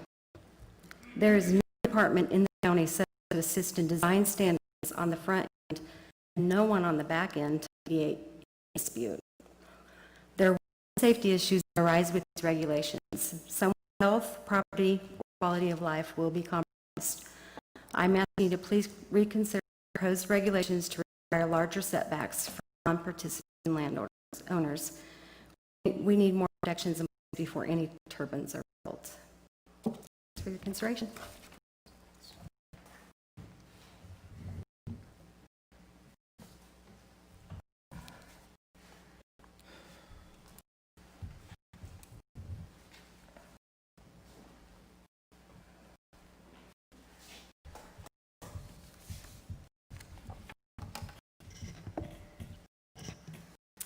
Good evening, Margie West, 3907 East Irish Creek Road, Haven. First thing I want to read to you is a letter that was given to me a few days ago, and when I read the last sentence, you'll know why the person could not be here to read this, but I told him that I would read it for him. It's time to speak out. My husband and I signed an agreement with the wind energy developer here in Reno County to allow wind turbines on our property. Since then, including many sleepless nights, we recognized we had made a huge mistake by signing it. After becoming better informed on many of the negative repercussions of wind turbines, we now realize the numerous health hazards they present.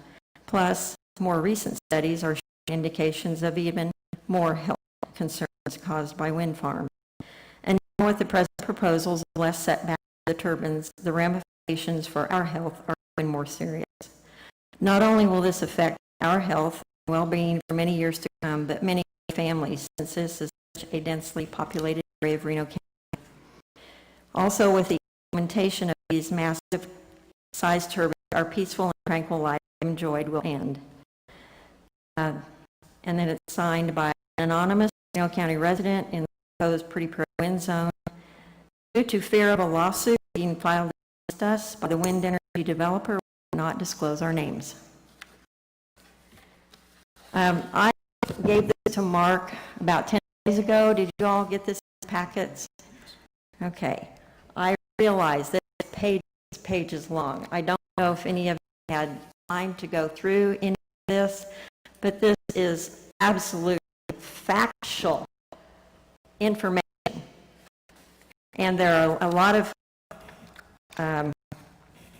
experts that are quoted on here. It is actually just summarizing a lot of the different studies that have been taken across the United States and across the world. So it's multi-page about case studies. It's presented by William G. Acker Associates. He's an energy engineer from Wisconsin, and he put these together, case studies across the world. My main concern with the wind turbines is the infrasound that they produce.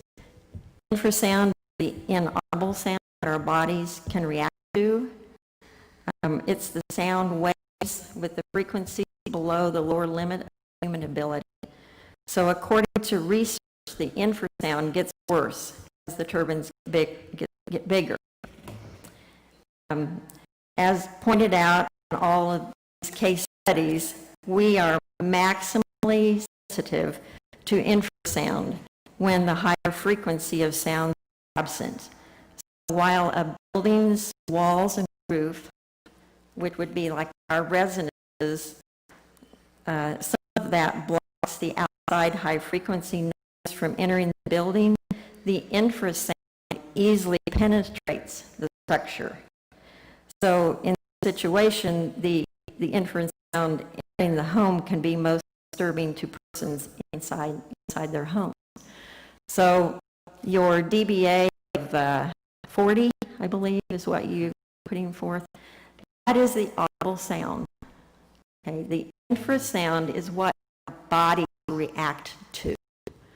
For instance, the gentleman who sent you an invitation to go to Pratt, his dog runs around his house all night long because he can hear the infrasound from the turbines that's 2,500 feet from his home. So that's you know, my concern is also infrasound. The larger the turbines, the larger the setback needs to be. And you're going to measure infrasound with your sound studies. I'd like to also quote, she's sitting here in the audience, she's the executive director of the Climate and Energy Project. This is a quote that was in the Wichita Eagle, I believe, in 19. And I quote, ultimately, Kansas needs to acknowledge that future wind development isn't necessarily going to take place in wide open spaces in western Kansas, said Dorothy Bach, the director of the Climate and Energy Project. Landowners may need to decide what they're willing to suffer through or be inconvenienced or annoyed by because of the threats to the climate, she said. That says it all right there. Thank you.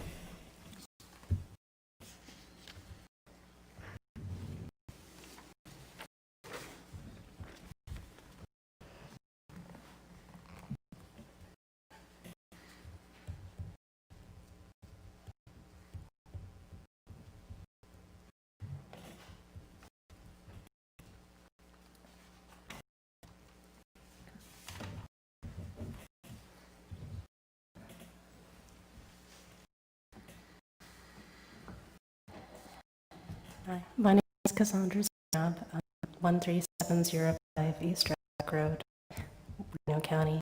I don't have anything written, but I just wanted to thank you for your time, for being here, and just please take counsel and advice of the Reno citizens or quality of life. They put a lot of time into this. Perspective, I wouldn't want to live in the shadows either. I get migraines a lot, and definitely light flicker definitely make it much, much worse. Yeah, I just support what's been said, and just like that on the record. Thank you.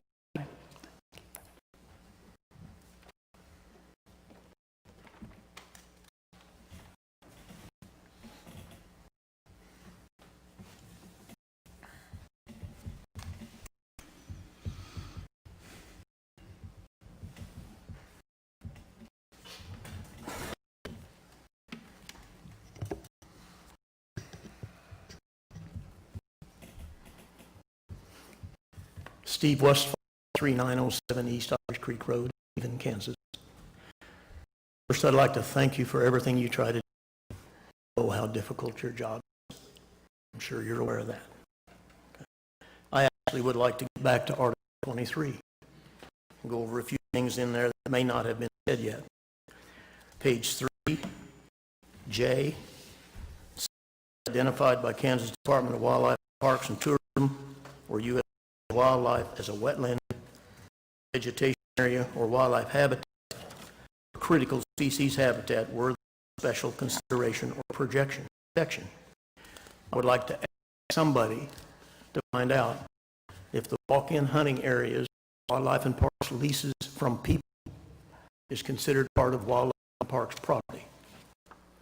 I think that would be a good to know, because if they actually take control of that property and allowing the public to hunt on it, there should not be urban within 1,000 yards of it. Okay? So address that issue if you would. Further down on section 23-106, number 2, it refers to land adjacent to property owners with 1,000 feet of the subject of the property boundary. It refers to the boundary there. That 1,000 feet is totally adequate. That was designed when we were looking at zoning buildings of 35 feet. Yes. If you look at the guidelines for buildings, it says should be or at least 1,000 feet. It doesn't say it can't be more. If you're talking about a building that's 35 feet high with no sound, no flicker, lights, no issues, 1,000 feet's probably pretty good. But you take something and put it 15 times high in the air, have it spinning around with lights on and then having to listen to it, it's a much issue.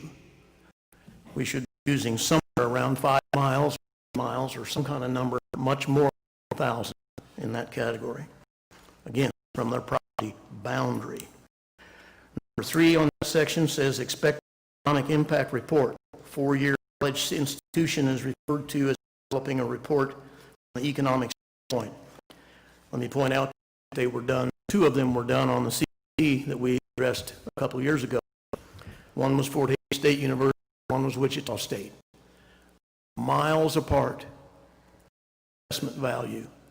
And I hope all of you that the Fort Hays State University report has wind turbines on their property at this time. Is that a biased or an unbiased report? You need to look into that. 4 and 5 have to do with acoustic study, shadow flicker. I'd like to know who has the power to shut them down if they don't comply with the requirements they say they would. In my mind, all those studies should be done from property, not from buildings. Okay. It's pretty obvious in here, after everybody's spoken, that larger differences equal less conflict. It's probably equal less lawsuits also. Keep that in mind. On page 5, 23.5 at the top, set A and B. I'm not sure what that refers to, since I'm a little confused about whether it's 1,500 feet from a foundation or whether it's 500, urban plus feet from a right-of-way, or what the deal is. Either way, those two things represent a taking of my rights as a property owner. If I had 4 acres out there with no houses, no buildings on it, you applied the turbine plus 50 feet to that property, I decided to go build a house out there, 200 feet off the road, then I'm 750 feet from a turbine.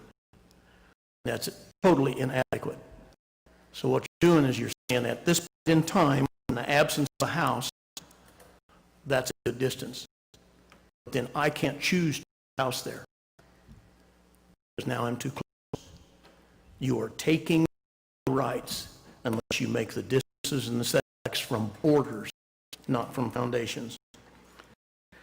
Down under H, oh my God, all right. I'm probably the last one. I do have a very constructive comment I'd like to ask. No. Mr. Chairman? Keep it to 2 minutes. I can do that. Okay. Personally, I think that non-participating landowners should have the option of asking for an extended distance from his border to his property. If somebody doesn't want the distance, they ought the right to not have it. If someone wants to have 10 times the height from their border, they ought to be able to apply for that. Secondly, the County Quality of Life group is a great group to work with. They're young professional people with large families. They're very sincere. They're emphatic. They put together those 24 binders that you all had to look at. I hope you had a chance to look at. They've got good information out there to help you make these decisions. Is there any reason that group could not be allowed to sit down with your group to help some of these things so that we aren't fighting with each other? Because if it's in a corner and you want us to fight, we will. We won't go away. Thank you.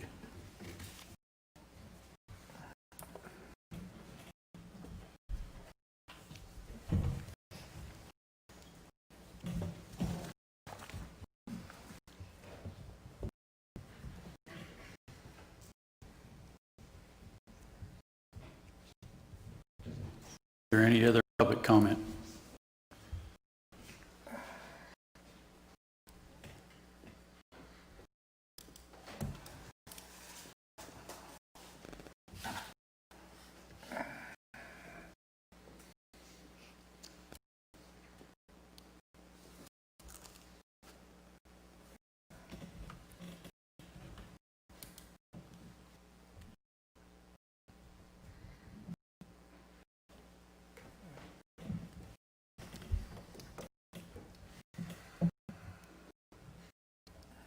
I'll ask any other public comment?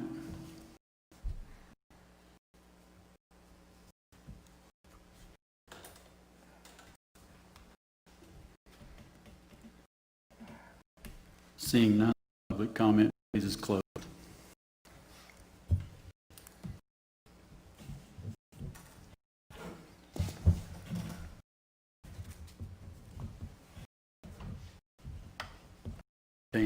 Discussion from the planning. I think with the information we heard tonight, speak up, Missing you. that the information we received tonight, I think we need to and go over some of the draft again to possibly look at some revisions on it.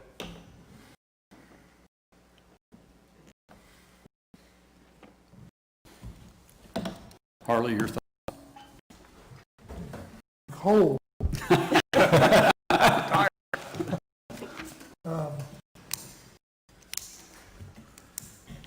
Just no comment at this time. We've heard a lot. I've taken a lot of notes.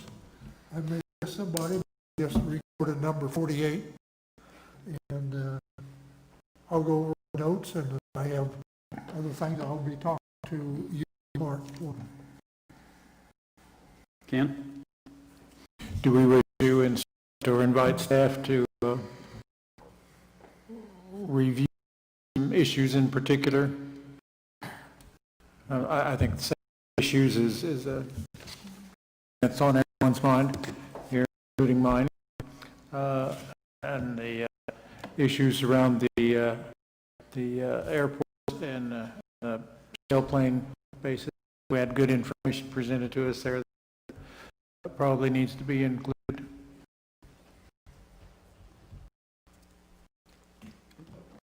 Lisa?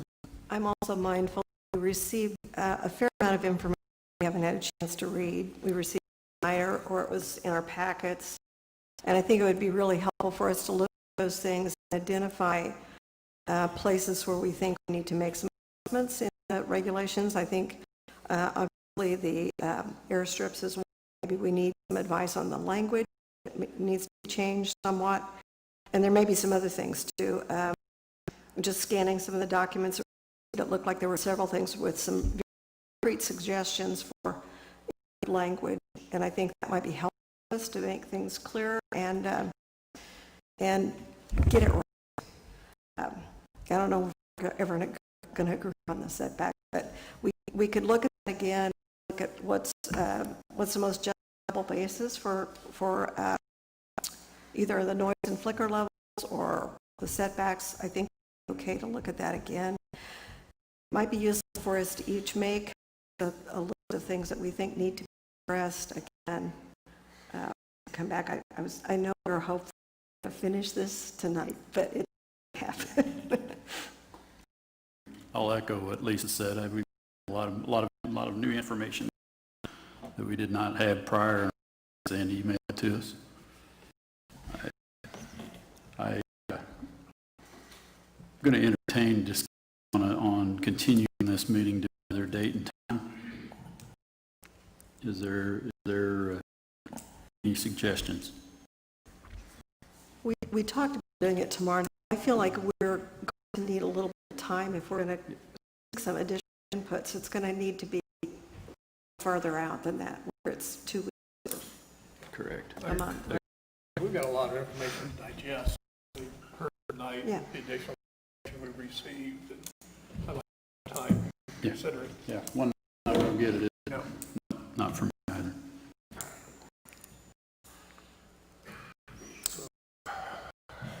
Mark, I got to ask what the October. I'm just starting to spitball some dates. What does our October regularly scheduled meeting look like?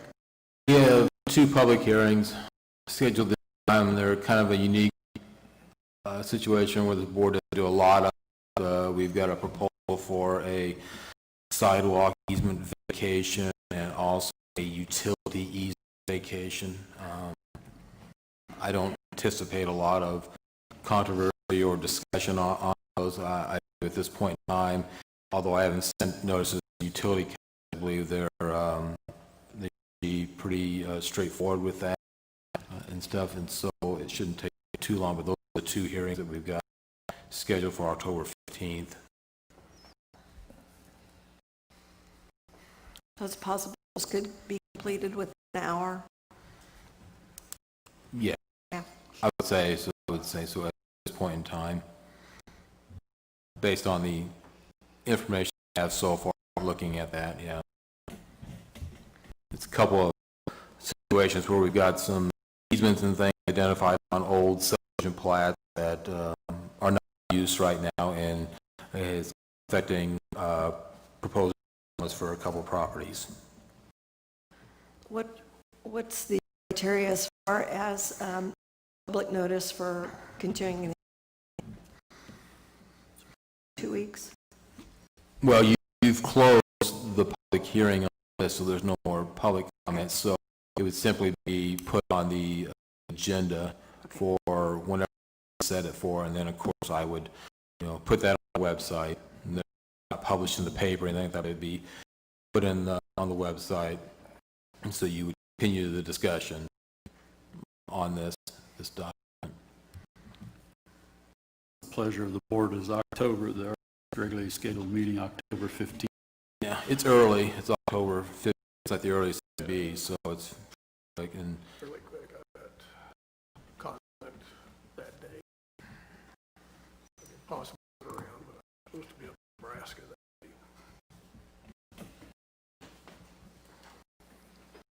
Okay, we have one conflict.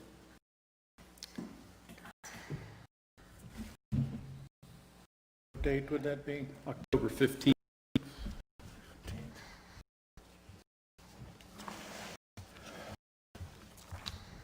I'm okay with the date, but I've got other dates, other Thursdays we can do it.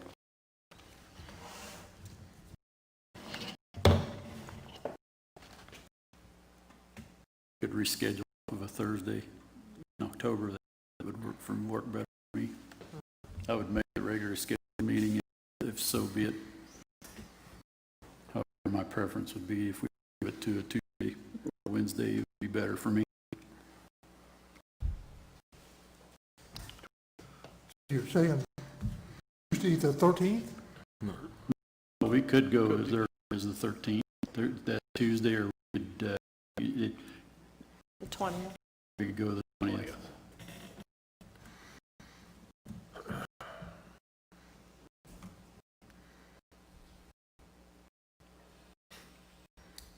That gives staff enough time to publish the other cases to be heard. The other cases are already published. They've already been published, all right. Does it matter the date that we would hear those? Yeah, yes, we have to have that hearing on. So we have to have, 15th. I gotcha, Yes, gotcha. Okay, fair enough. Had in my mind a rearranged date, Yeah, that's no. fine. We would another date to this if you want, but we have that hearing on October the 15th. Understood completely. Staff, what are your thoughts about the Tuesday, October 13th? My thoughts, Tuesday, October 13th. I can do it. Continue our discussion with the board's discussion on the regulation. I can do that. What time would be appropriate?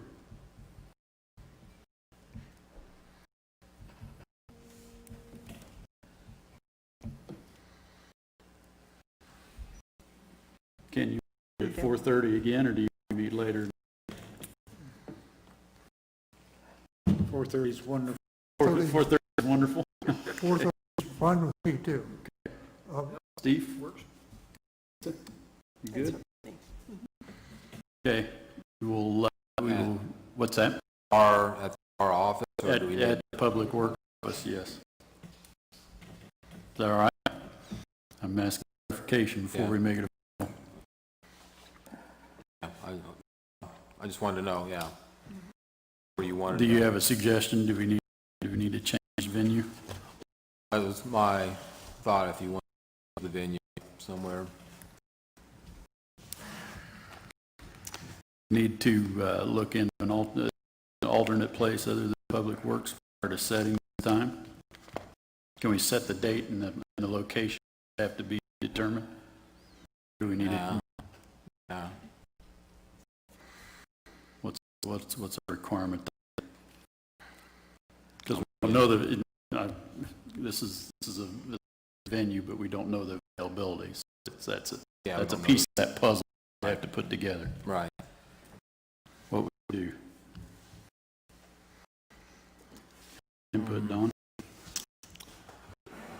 Well, of course, you'll have to have seating for the public on two cases, and this discussion will be amongst you, and it won't be for the public to comment. Of course, the public is invited, but we'll have limited seating. We'll probably be seating for 6 or 8 people at the most. It depends on how many want to listen to it. I'm sure it will be run. We'll be able to be run on YouTube. It'll be streamed much like we've done in the past couple meetings. Sure that we can get that arranged. Okay. Then I think we just, I think I'll make the decision at the Public Works Building.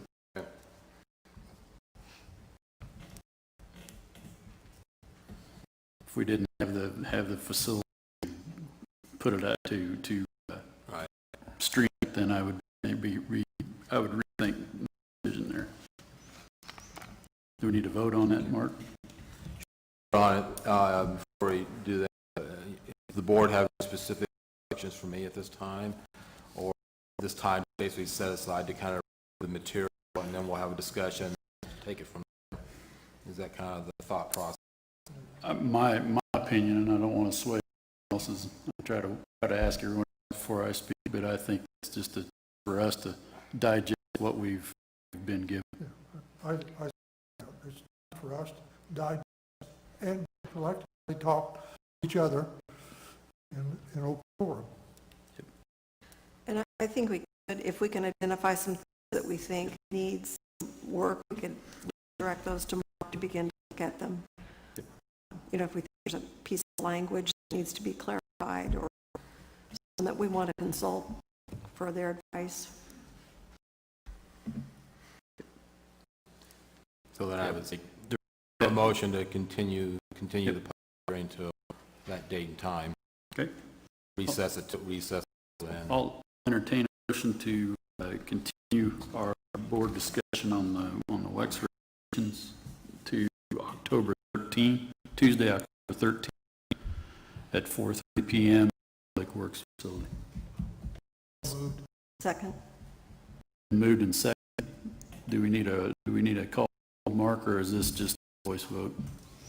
Call the roll. Call the roll. Hauser? Yes. Macklin? Yes. Jordan? Yes. French? Yes. And Gertz. Yes. Is there any other business needs to bring before this board? I don't have other business for the board tonight. Okay. I would then entertain a motion. So move. Been moved and seconded. All in favor, say aye. Aye. All opposed, sign. Are you buying dinner? Meeting adjourned.